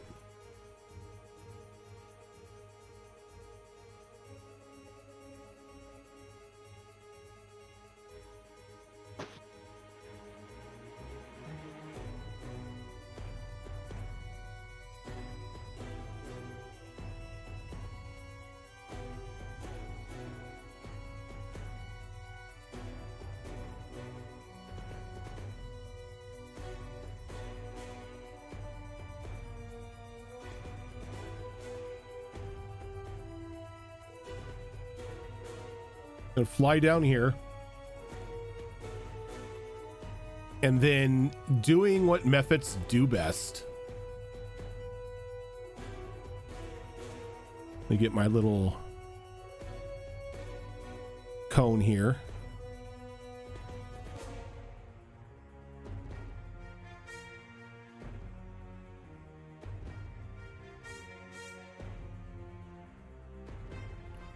Do I not have a 15-foot cone? What?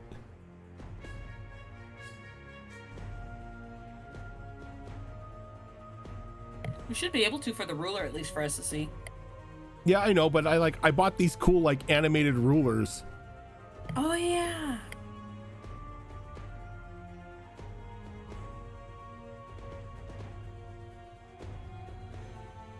There's 45.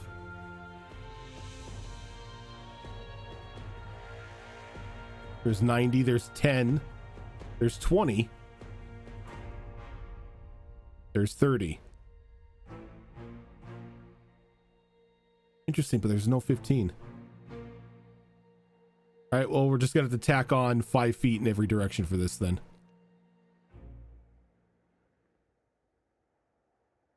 Where is it? Where is it? Where is it? Where is it?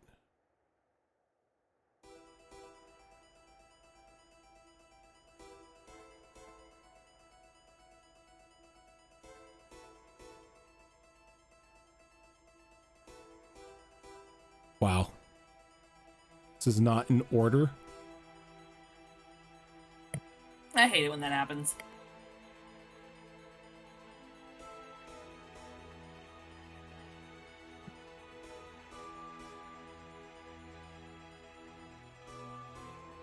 All right, so I guess we'll just subtract 5 feet then.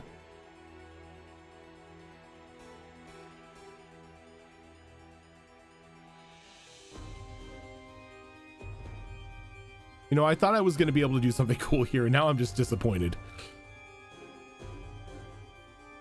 I'm sorry.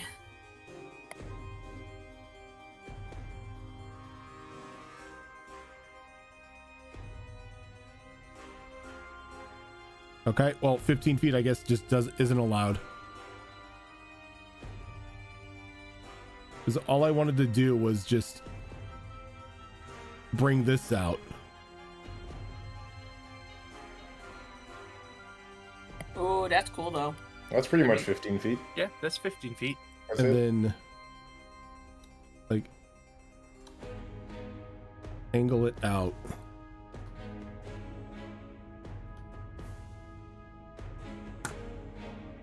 Reminder, though, that Grim is invisible, right?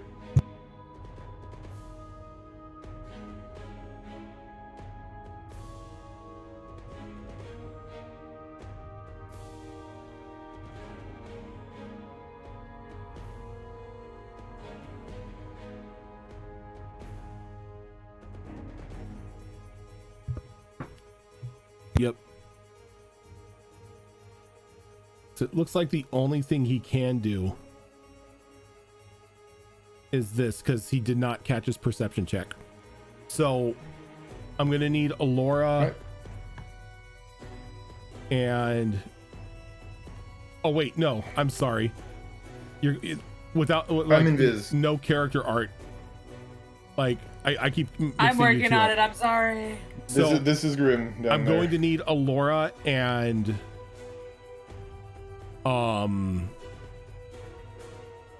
Niall to give me dexterity saving throws. Just pretend that's ice. Oh, it's ice. Gotcha. Oh, they didn't have one for each, like acid or anything? Oh, they do. They just don't have cold. Oh, that's weird. Cold is like one of the most common ones. Cone of Cold like a basic spell? Yeah. That's I mean, a little weird. I've got this one, which is 45 feet of cold.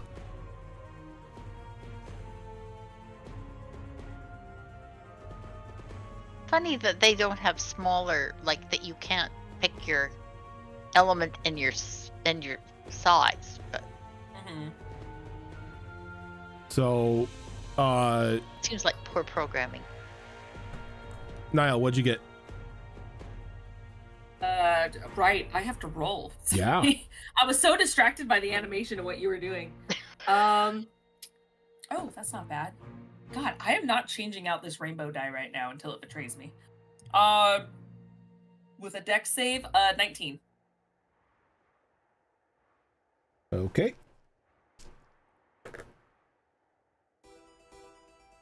You are going to take 2 points of cold damage. Alora. That would be 14. 14. You are going to take 2 points of cold damage as well. Okay. And that is it for that method. Invisible Grim. How big is that ice golem? Large. So if I made myself large and the rolls didn't completely go, not in my favor, ice don't me to hell and back, hypothetically, could I grapple this thing and throw it off the ledge? You could try. I love it. That's DM for don't do it, you're stupid. All right, we're gonna try. Do you see your strength? Do you see your strength? You don't have the giant strength anymore, by the way. Yeah, my base strength is a 16. It's not horrible. I'm kidding.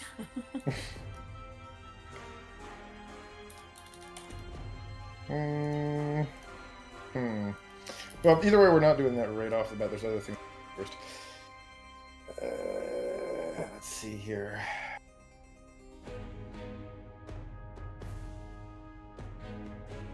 No, we're not going to summon a million minions here in an ODM. We're just going to start it off with...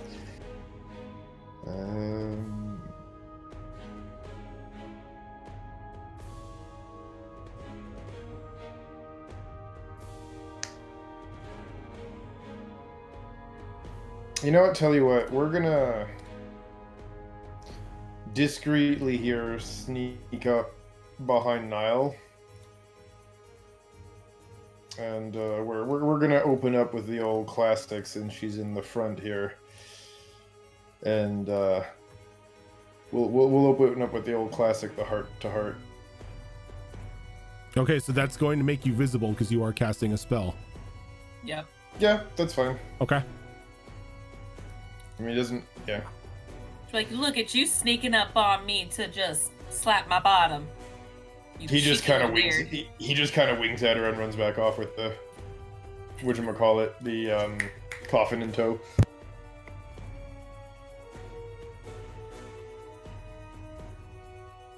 Okay. It's gonna bring us to the next ice method that is here.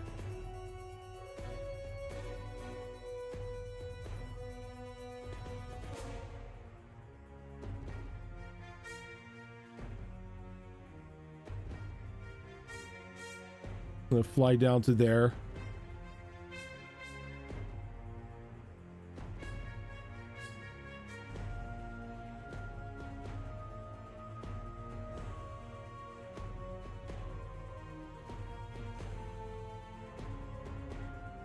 And I think he's gonna fly down and he's gonna do the same breath weapon, but he's gonna do it to Grim. So Grim, I need a Constitution saving throw. Not a Constitution, dexterity. My bad. Gotcha, fam. That is a 23.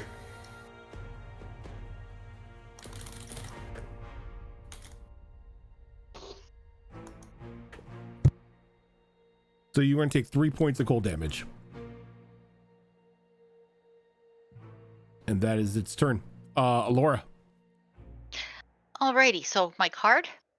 Your card was the night card, which gives you dark vision for 300 feet for 8 hours. Well, that could come in handy. Thank you. Alright, so I've got that. I'll just make a note of that later. I will bonus action Shillelagh.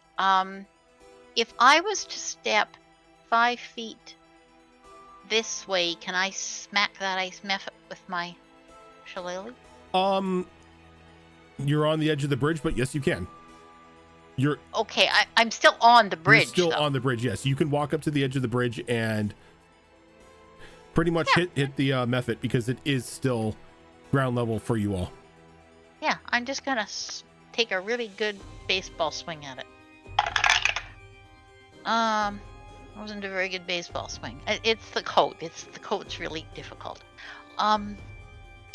Let's see. So that would be a. Well, yeah, you can't put your arms down, so that makes sense. Well, yeah, I mean. So that's a 16. 16 will hit. Oh, okay. So that is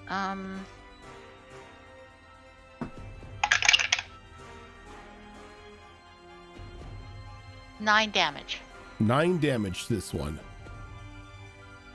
And who are you? I believe you're the first one. Yep. 9 damage, pretty good. Okay, and then I can interrupt my movement, can't I? So I can actually if you move step and back, attack, then it gets an attack of opportunity. Correct, So I'm yes. stuck. I'm stuck there, toes hanging. Well, if little you move, shoes hanging near the if edge you of the move, bridge. it can choose to use its reaction for an attack of opportunity if it so wished. Yeah, I'll just stay there. Okay. Niall.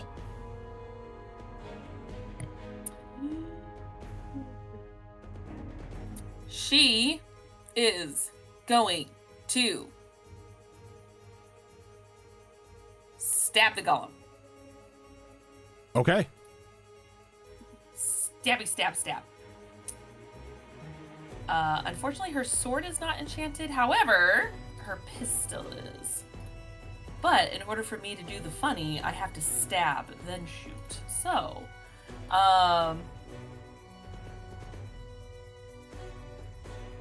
here's a second.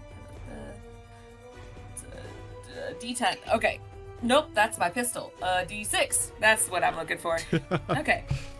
Just so I make sure what I'm rolling. Okay, cool. So, yeah, we are going to stab the golem. Oh, okay. Yeah, we'll take that. What's my plus on here? Is that it? Do I not have my... Why does that... Oh, it did not add my proficiency. I was like, why does that number look so low? That's why. Okay, we good now. That is a 21 to hit. A 21 will hit. Okay. 1d6 plus 5.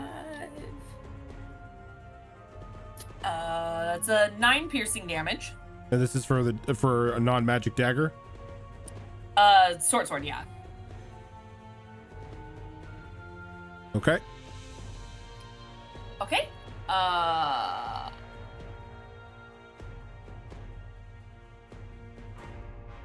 So yeah, then she's gonna pull out her pistol and shoot this thing in the belly, as it is too tall for her to shoot it in the face.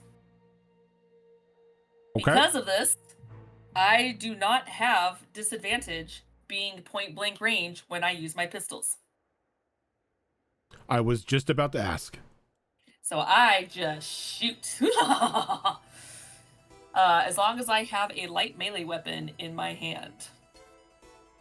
One of the fun reasons why I chose Buccaneer.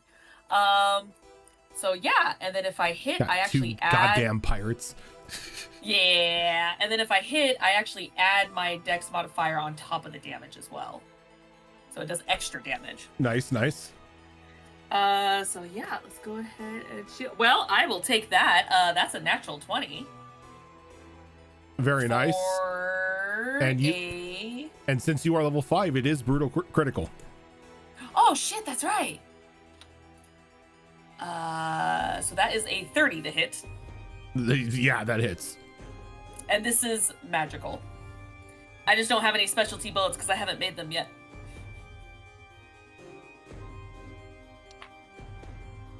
Oh well, no, that's the one if I switch it to a frickin'... No, that's my shotgun. Never mind. Yeah, okay, so I have a magic pistol and a magic shotgun. I was thinking of the shotgun with the damn bullets. That's a D10. Oh, right, max die. So that's 20. That's 30 piercing damage for the first one, and then oh god, it's been a hot minute. So I do max damage, and then I roll again, correct? No, you have max on all your dice on the second one. Wait, so you did the max you did the max damage to begin with, right? So max is... Max is 30? I think I doubled it. I think that's what I did in my brain. Okay, so D10, so it's 10 plus my 10 to that, so it's 20 total. Okay, so that's 20. And then you roll the dice and you add that to it. There we go. Okay, that's what I was getting confused. I think I'd have this nailed by now, but nope. Yeah. 7. And then 17 more piercing damage. So 37. That sounds about right, yes. Okay. And if I want to be cheeky...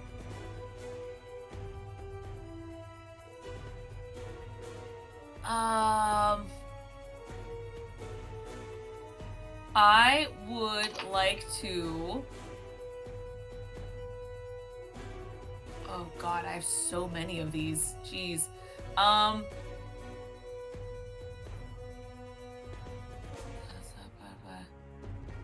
there's... Okay. I am going to use a burst maneuver, and I'm going to use powerful shot to have it make a strength saving throw or be knocked prone. That's what I'm talking about. That is going to be a total of 19. Yeah, damn it. Okay, yeah. So it's just not knocked prone is Okay. the thing. So, yep. Okay, that is it. All right. This ice method here.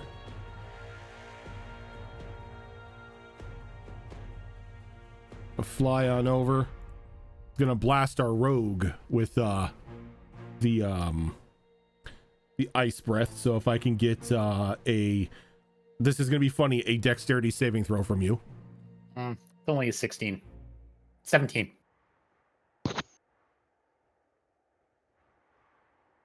The hell did my D4s go? Not the floor. You're gonna take 2 points of cold damage. And then the golem, not really being appreciative that somebody just decided to shoot it with a gun.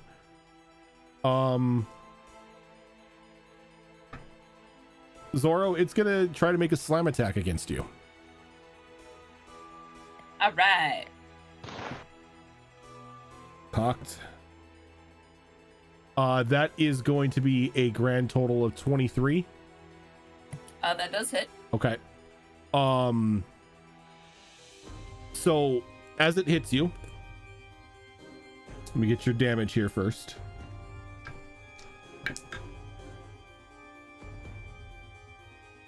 You're going to take 17 points of cold damage.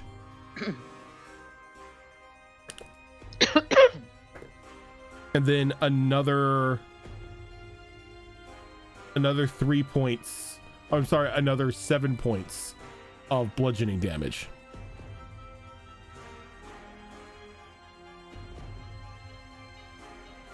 Oof. All right. With that, you see, all of you see him pick Niall up and then slam her into the chest as she is now in the cavity. And as it goes in,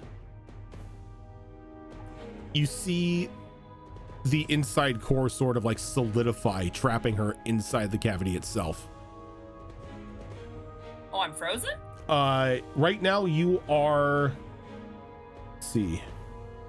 Or I'm in like a frozen cage at the moment. The preserved creature cannot breathe and is restrained and starts to freeze. The restrained creature must make a DC Constitution saving throw at the end of its next turn. On a failed save, it takes cold damage and becomes petrified in the ice. Oh. While in here, you have total cover. Come at me, guys. Okay.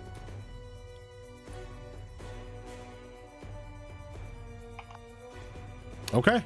Well, there goes my whole explode it from the inside method. Callista, we're back up to you. Oh, you know, I'm gonna... Yeah, I can do that. And I can do it without getting in range of that damn method. Screw it. I'm actually gonna do this. I'm gonna pop Branding Smite before I do my attack here. Branding, are you also a paladin? No, I'm that breed of tiefling. Oh, fair.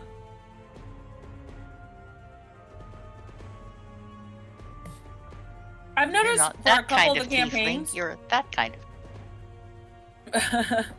I've noticed in a couple of campaigns, a lot of us play a certain class style, but we're not that class. Like, I keep forgetting that Fox's character in Weewa is not a rogue. That is an 18 to hit. 18 will hit. Okay, and that's sneak attack plus branding smite. Let's go.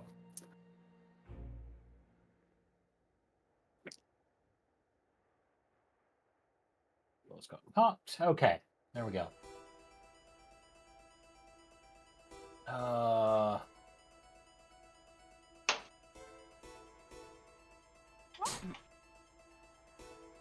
That is 10.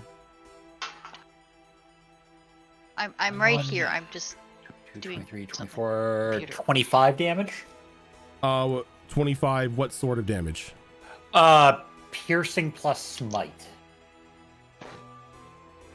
If you need that broken apart, I do need it. Yeah, I do need it broken apart. Okay, piercing would be 7, 10, 15, 16, 17, 18, 19 piercing. 19 and piercing. then 6 from the smite. And what kind of damage is the smite?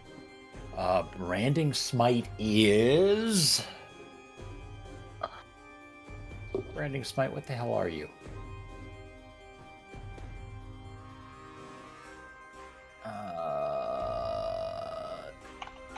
Radiant.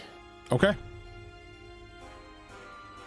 Yeah, because I can never remember if branding is radiant or fire. Searing is fire, branding is radiant. There you go. I have both. Yeah. Okay. Anything else?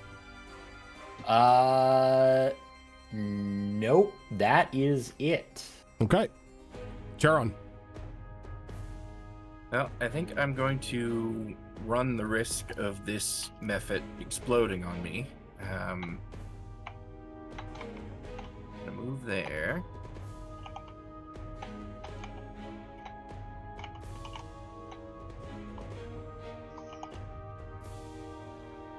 Okay, awesome. I can catch them both. Yep. I'm going to give these two mephits the old Fuss Row. The breath weapon. Oh, okay. I was like, yes. I don't have Da yet, but I have Fuss and Row. So they both need to make a dex save.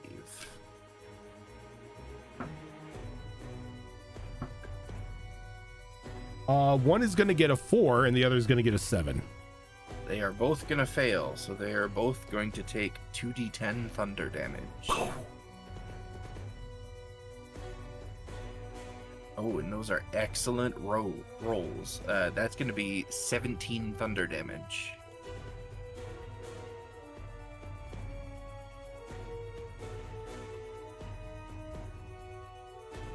All right, so the one in front of you is still up, but the one next to Alora is going to die and is going to explode. Alora, can I get a dexterity saving throw from you, please? Sure. Yeah.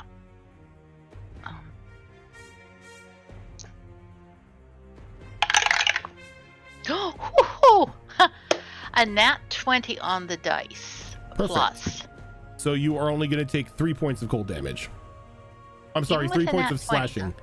Yep. Okay. Because Alright. it's save versus half. Okay. So you're going to take 3 points of slashing. Three. I can math this.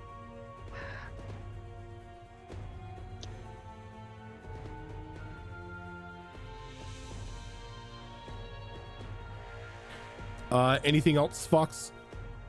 Nope, I think I'll stay right there. Alrighty. We will go to Grim. Okay. Let me just check if this is a full action or a bonus action, because we might just spend the spell points here and enlarge. You guys have the methods and all that under control right now, yeah. Yeah, we're gonna enlarge a little.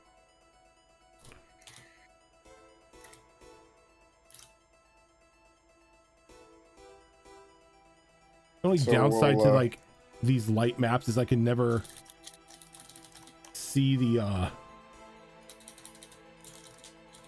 things in order to be able to like enlarge or reduce a token. Sorry.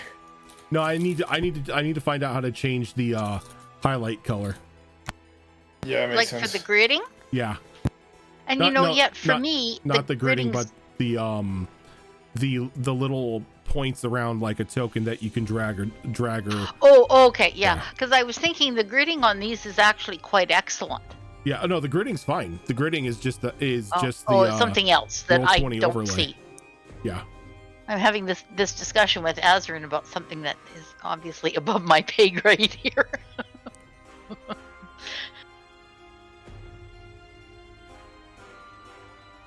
So you go ahead and enlarge.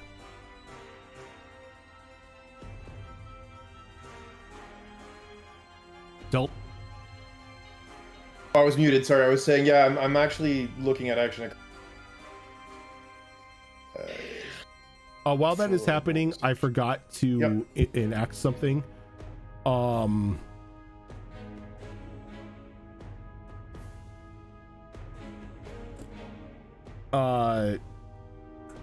Raven. Now? You're gonna take 15 points of cold damage when you strike it. Interesting.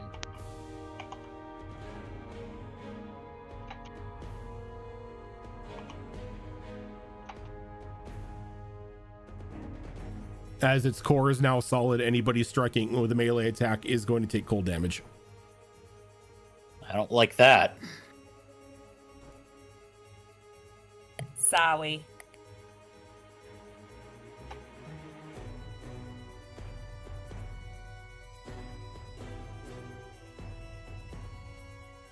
You still there?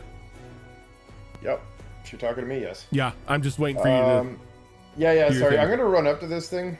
Okay. Kind of, at least give it a bit of a intimidation of pick on something your own size type deal. And we're going to. You know what? I think the only thing I can do here as a bonus action right now is we're gonna We're gonna summon the shovel. The shovel? Do I It's have a gonna be the token for holy the shovel? Oh, you And have you the did- pink. you You have did- the you pink did. token. It's a pink Yes. shovel. Yes, the pink shovel. Remember? Oh yeah, the little sand shovel. There we go. Yeah. The spiritual weapon. And where are you summoning the spiritual weapon? Right there is fine. We're Okay. again, we're summoning this thing to bonk it in the face with a shovel. Okay. So we are using the holy shovel bong. And yeah, I'm gonna roll to see if we can hit it with the shovel.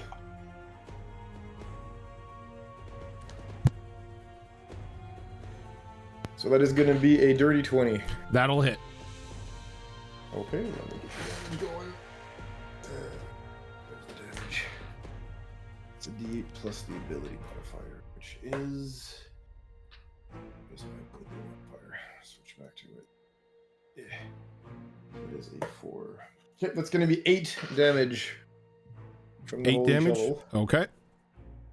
And yeah, force damage. I don't know if that changes anything. Nope. And that's it. Okay. And it can't take damage, correct? Yeah, the shovel does not take damage. Okay. It has no HP pools. All right. So the method that is in front of Charon is going to make a. Just gonna try to hit you with the claws. I don't think an 8's gonna hit you. Nope, it is not. Okay. Alora, you're up.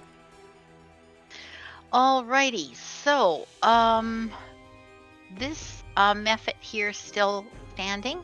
Still standing. They just tried to hit Alrighty, Charon and one. failed horribly. Okay, so I'm going here and then here. So I'm still safely standing on the bridge. I didn't see you move. Oh yeah, you're still standing on the bridge. Yeah, yeah. I just went, You're pretty much running along the railing of the bridge. but carefully. Yeah. Okay, Arms out. and I'll just Arms out to keep your balance. arms out to keep my balance. Yeah. Okay, I will just take a swing at that. Oh, that's terrible. That's only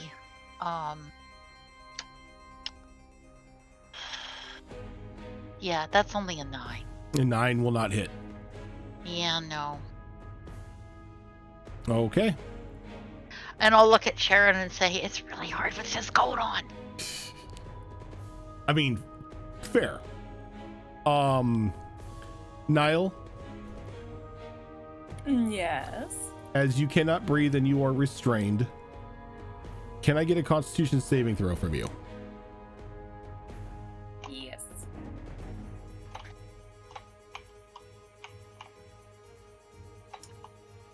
Oh, that is a dirty 20. Okay. You are good at the moment. I like it. I like it. She's just trying to twitch her frozen hand to try to get to her bomb pouch. It's not working. Actually, question: Yes. can I Misty Step?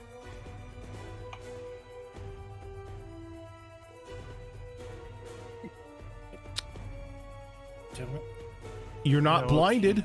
You can take any actions when you're restrained in that way. Let me check. The thing with Misty Step, it's verbal component.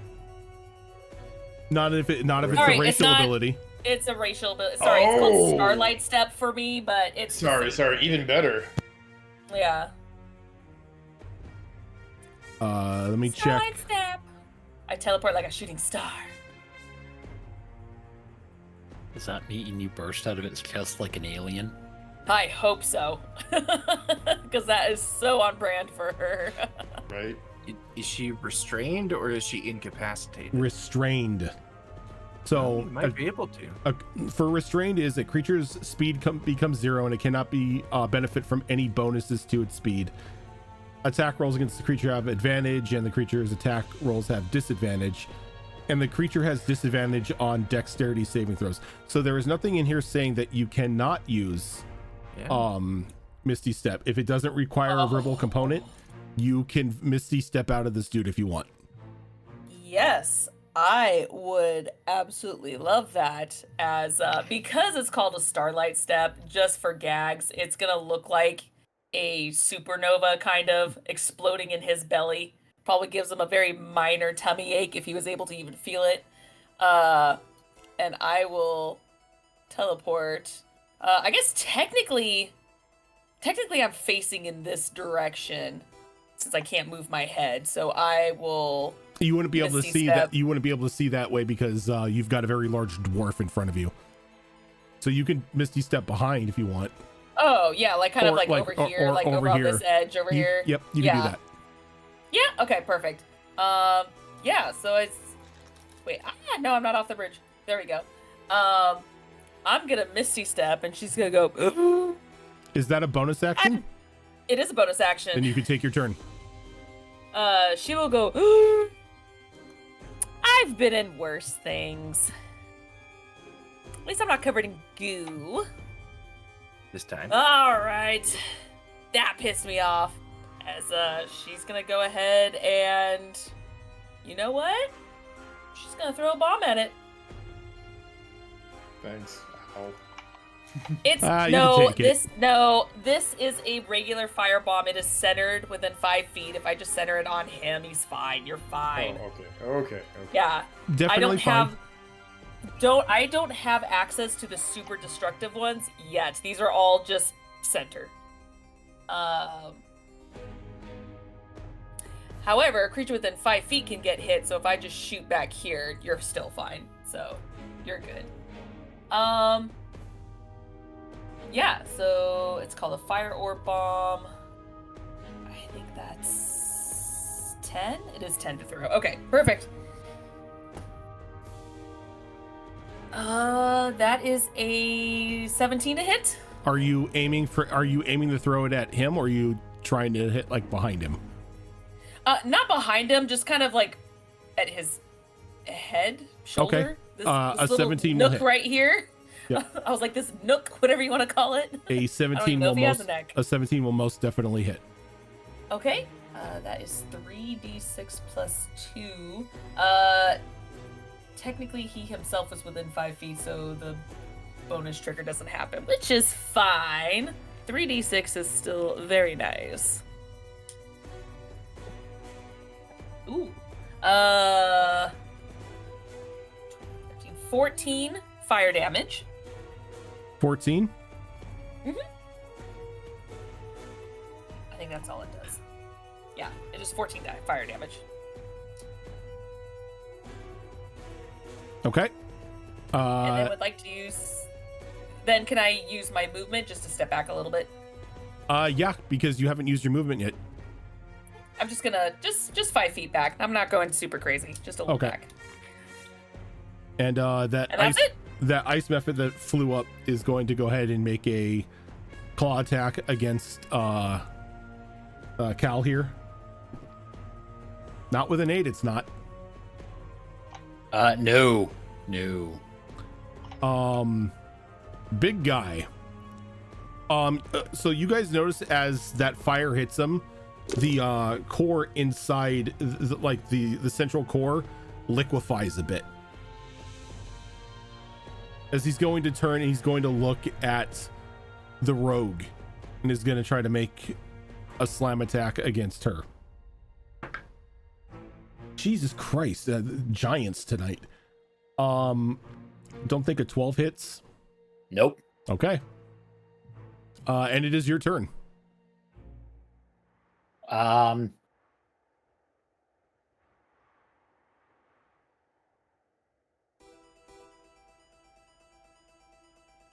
I have a plan here. I have a plan. Okay. Got a plan, Arthur.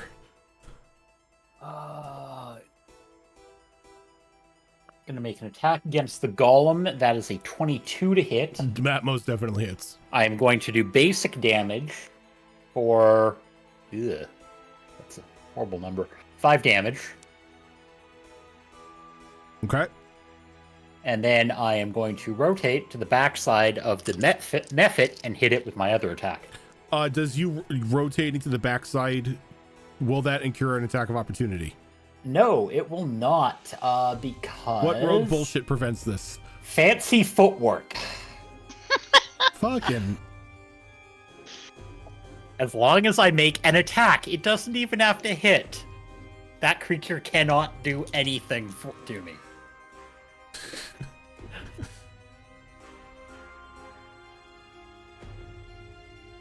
Leave it to Raven to like make the bullshit character. Does a 15 hit the ice method? Yeah, the 15 most definitely hits the ice method. Okay, so he's gonna get the sneak attack.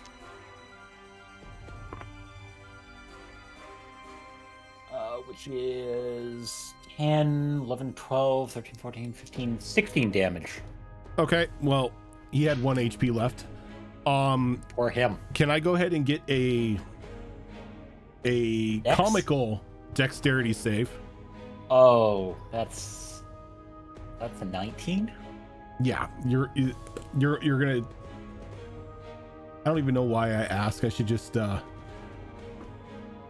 Hey, at least I don't have evasion until next level. You're gonna take 3 points of slashing damage, as you save for half. Anything else? Oh, Nope, that's all I got. Okay. Charon. So these methods, when they explode, looks like it's just like 5 feet around them, right? Yep. Okay. So I'm gonna move right here, and we're gonna do some air bending here. I'm gonna try and smack this thing with Wind Lash. Okay. That is a melee spell attack. Does 22 hit? Yeah. Okay. That is double what you needed. Wonderful. So it is going to take 13 slashing damage and be pushed 5 feet away. And it's a good thing it is pushed 5 feet away, as it flies back 5 feet and explodes in a shower of like ice shrapnel. Just give Alora a little wink and turn my attention to the golem, and that is the end of my turn. Okay. Grim. Alora gives Charon a big smile. Yes, sir. You're up. Yes. How's this thing looking? Like ice. Cold as ice? Cold as ice. That's what I like to hear.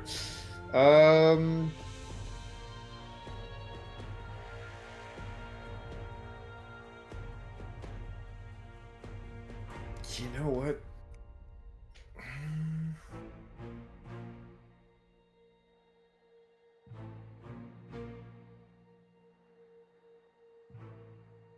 We're as big as it is. I'd be surprised if it managed to put us in the box at this point. We're gonna try something.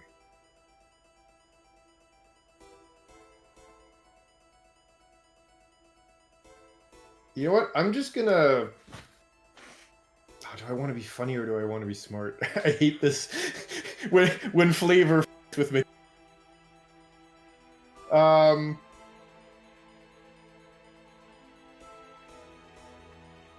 No, we're gonna be relatively smart this time. I'm gonna chance the attack back up feet. Okay. It will make an attack opportunity against you. Okay. That will be a dirty 20. Yeah, thankfully, because we took a level in fighter and we took the defensive style, our AC right now is 21. Nice. So we are going to be okay on that front. I forgot And then- about that for the card. God damn it. Sorry. And yeah, the move we're gonna do is we're gonna do life transference arrow. You're gonna do what? Life transference arrow, Kobold Press here. I'll Oh no, jump I didn't hear what you said. You got I cut love off. that. at the Oh, halfway. sorry. Is the mic acting up again? Here, life transference arrow. Okay. I love that spell. Go ahead and bring that up in chat so I can see it. Yeah, sure. I'll It's drop been it for you used. here. I just like to have refreshers on the Yeah, yeah. spells. Of course. Since they're a little weird too. Give me a second. My stupid roll 20 is having an aneurysm. There we go. And click the button. Yes, Zoro. 21. Okay, cool. I did not see it pop up. Transfer an arrow. There we go. No. Yeah, she was asking me a question. Sorry. Here we go. Just popped it up. You create a glowing arrow of necrotic magic and command it to strike a creature you can see within range. The arrow can have one of the two effects. You choose which at the moment of casting. You make a successful ranged spell attack. The arrow deals 2d6 necrotic damage to the target, and you heal the same amount, or it deals 2d6 necrotic damage and the target heals. So of course we're doing the life draining one. Okay, so you're life draining to yourself. Correct. Okay, so go ahead and make the attack.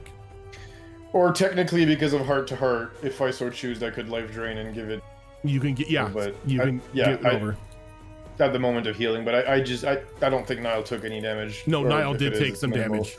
Oh, did she? No, I took damage. Niall Niall got punched. Damage. How hurt is Niall looking in character? Less than half. Well, I'm not supposed to know that, but but when I say does she less look than beat half, up you and then see. Okay, No, so you saw her get hit, and it was just like a full-on haymaker, and it rocked her. Smashed. Yeah. All right. Smashed hard. All right. You know what? Then instead of taking the healing from, we might pop it onto Niall, depending on how much we do here. All right. So go ahead and make that ranged attack. Yeah, usually when I say half, it's like wear and tear. Maybe there's like some blood coming down from her forehead. Oh yeah, she's like, I got this. Yeah, this is 17. 17 will hit. Okay, so that's 2d6 necrotic. Yep. 3. That is a This is 4. Vanika's like bread and butter. Yeah. So it's a total of 5, 6, 7. 7. And does it add my thing, or is it just Nope, the dice? Not just it's the dice. just So, yeah, 2d6. that is a 7. Okay. So yep, we'll deal the 7 damage, and we'll to Niall. All right. So Niall, you can take the 7 HP. And then anything bonus else? action. Yeah, bonus action. Shovel. Shovel. Shovel Knight. That is what's 19 plus. I can't math. 19 plus 4, 23. Yeah. That's a D8. Which in this case plus spellcasting, so that's 5, 6, 7, 8, 9. So that is 9 damage from. Okay. Then we move to Alora. Okay. I'm going to use my Balm of the Summer Court.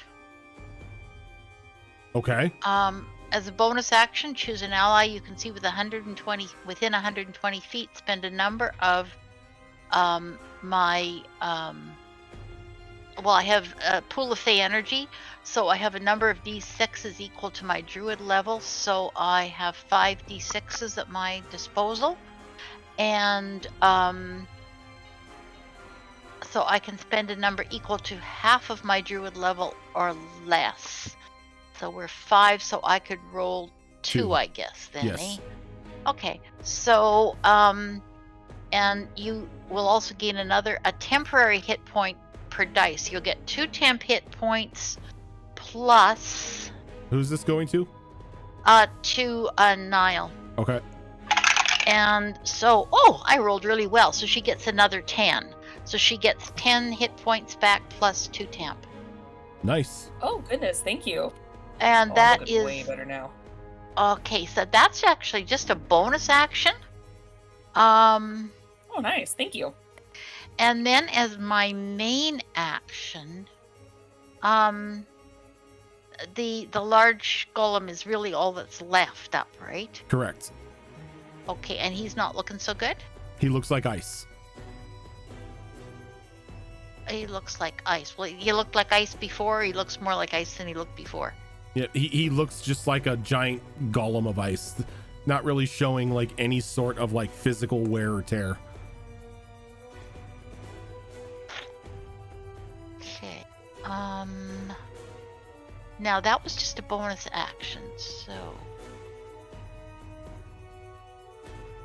that one memorized. I wonder what kind of damage that is.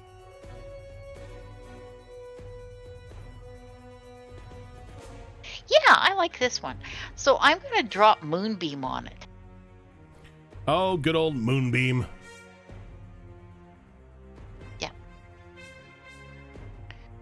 So that would be And what's when the he size enters. of Moonbeam?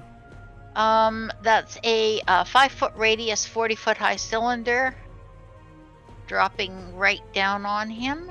So it's 4 squares, same size as a large token. Same size as him. Just nicely fits over top of him.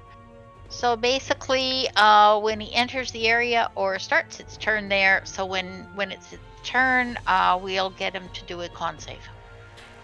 He actually makes a con save right now as well because he's entering it for the first time. Oh, okay, fair enough. Let me get the old Moonbeam out here.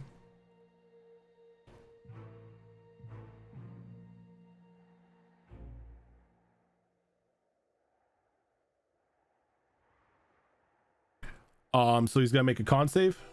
Mm-hmm. DC 15. That's gonna be a 12. Oh, that's too bad. So he's gonna take 2d10 radiant damage.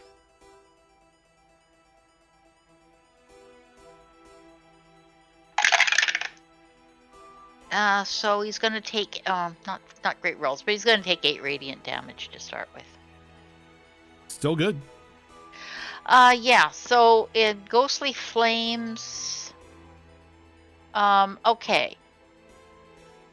You've done your bonus action, you've done your Yeah, I was just action. wanting to see if there's anything else that it does in terms of anybody else, what they do. I don't think so, no.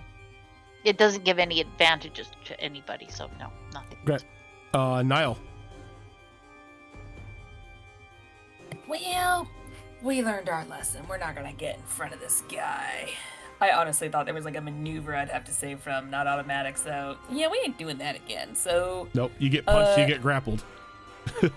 yeah, so unfortunately I have this big guy in my way. I can't get a clear shot, so I'm gonna get to the other side.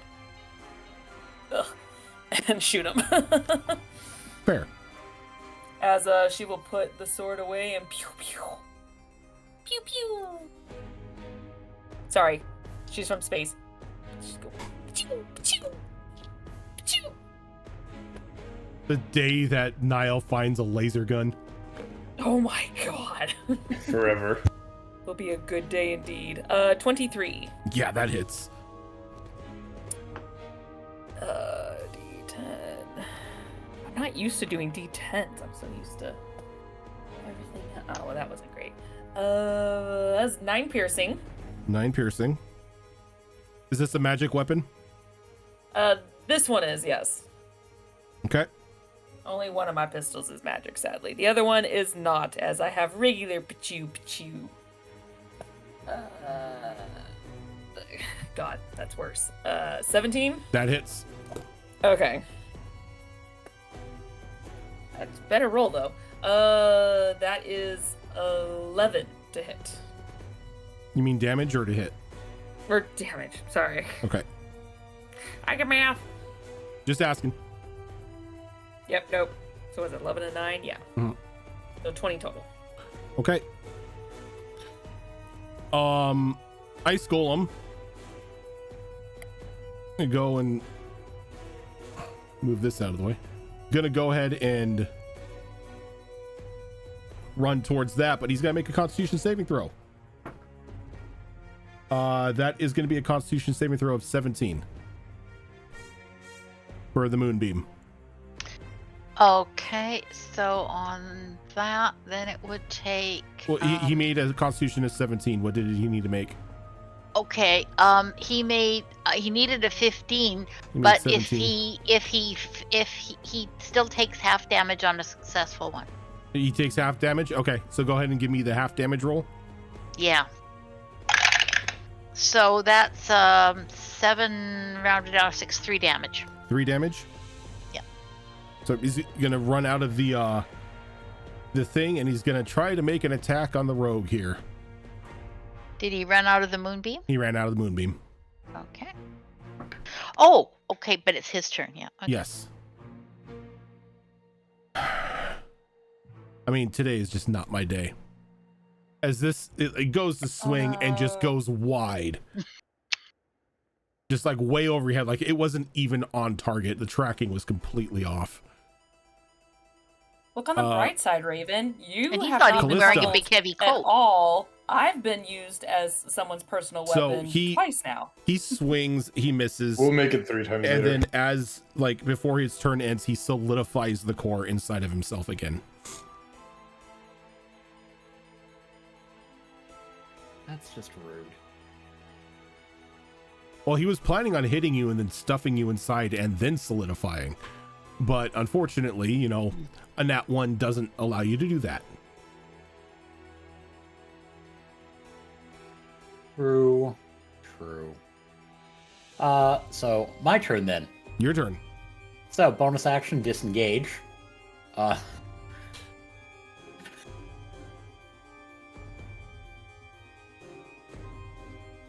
And I'm just going to do 40 feet to there. Okay. Pull out the longbow and go with that option. Sure. That's a 19 on the die. That for hits. 26.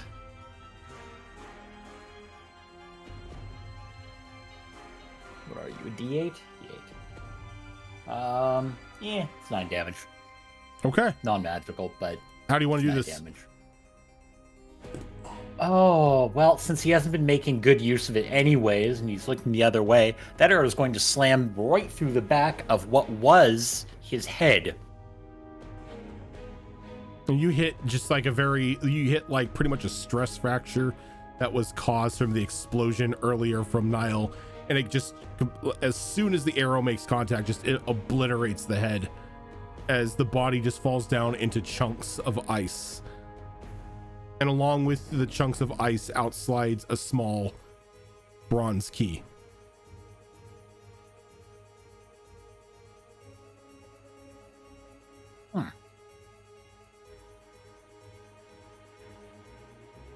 Well, that worked.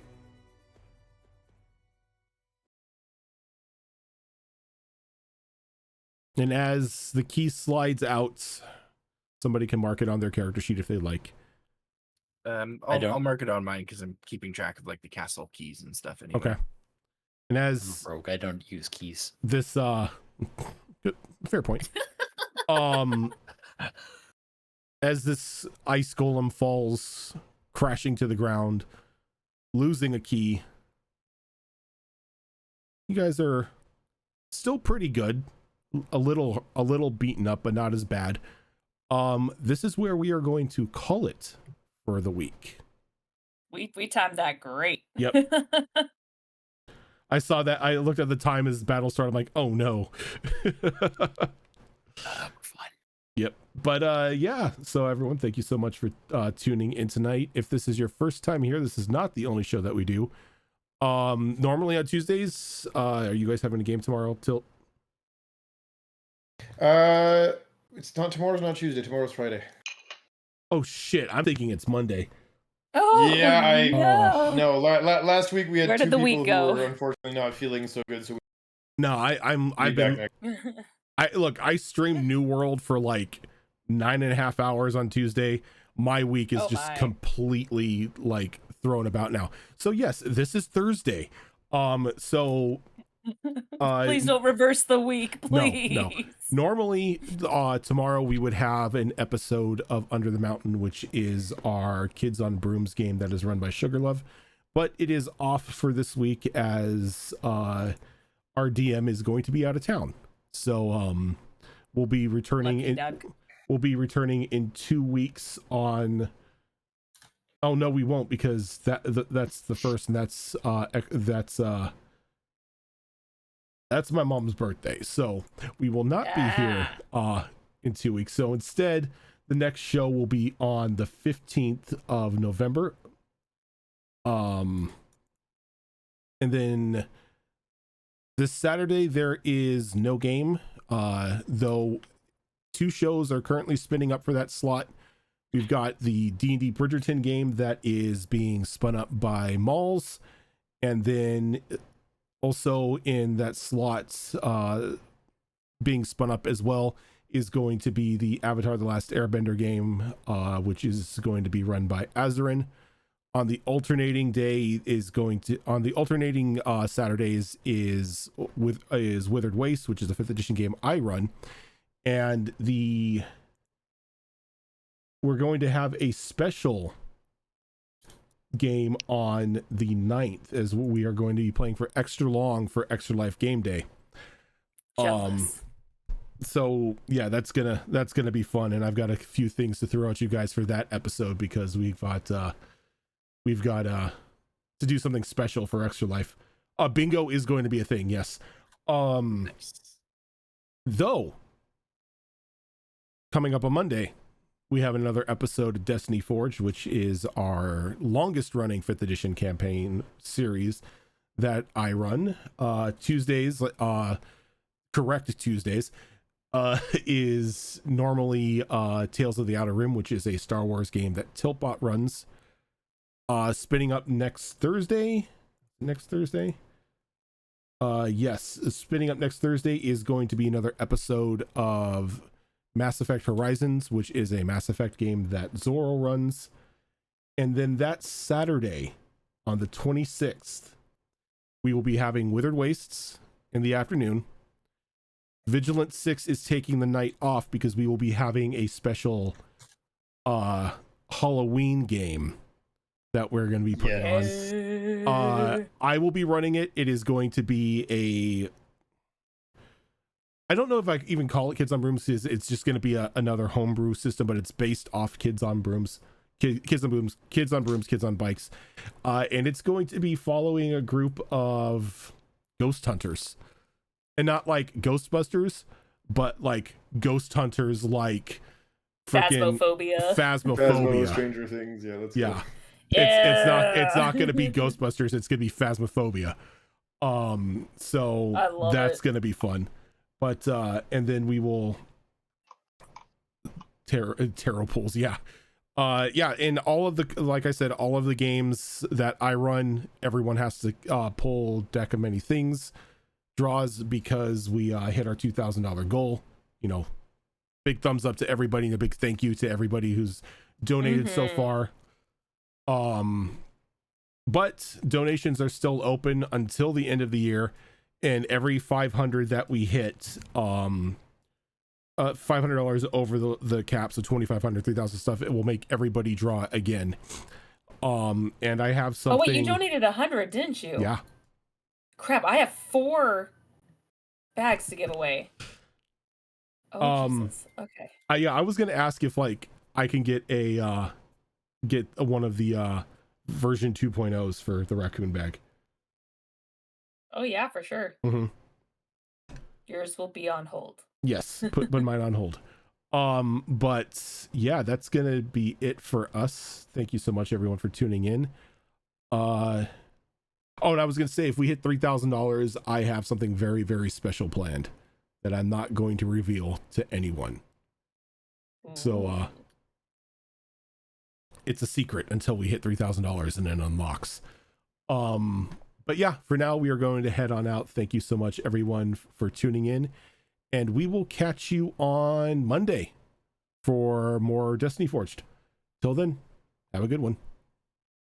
Thanks. I'm waving. Same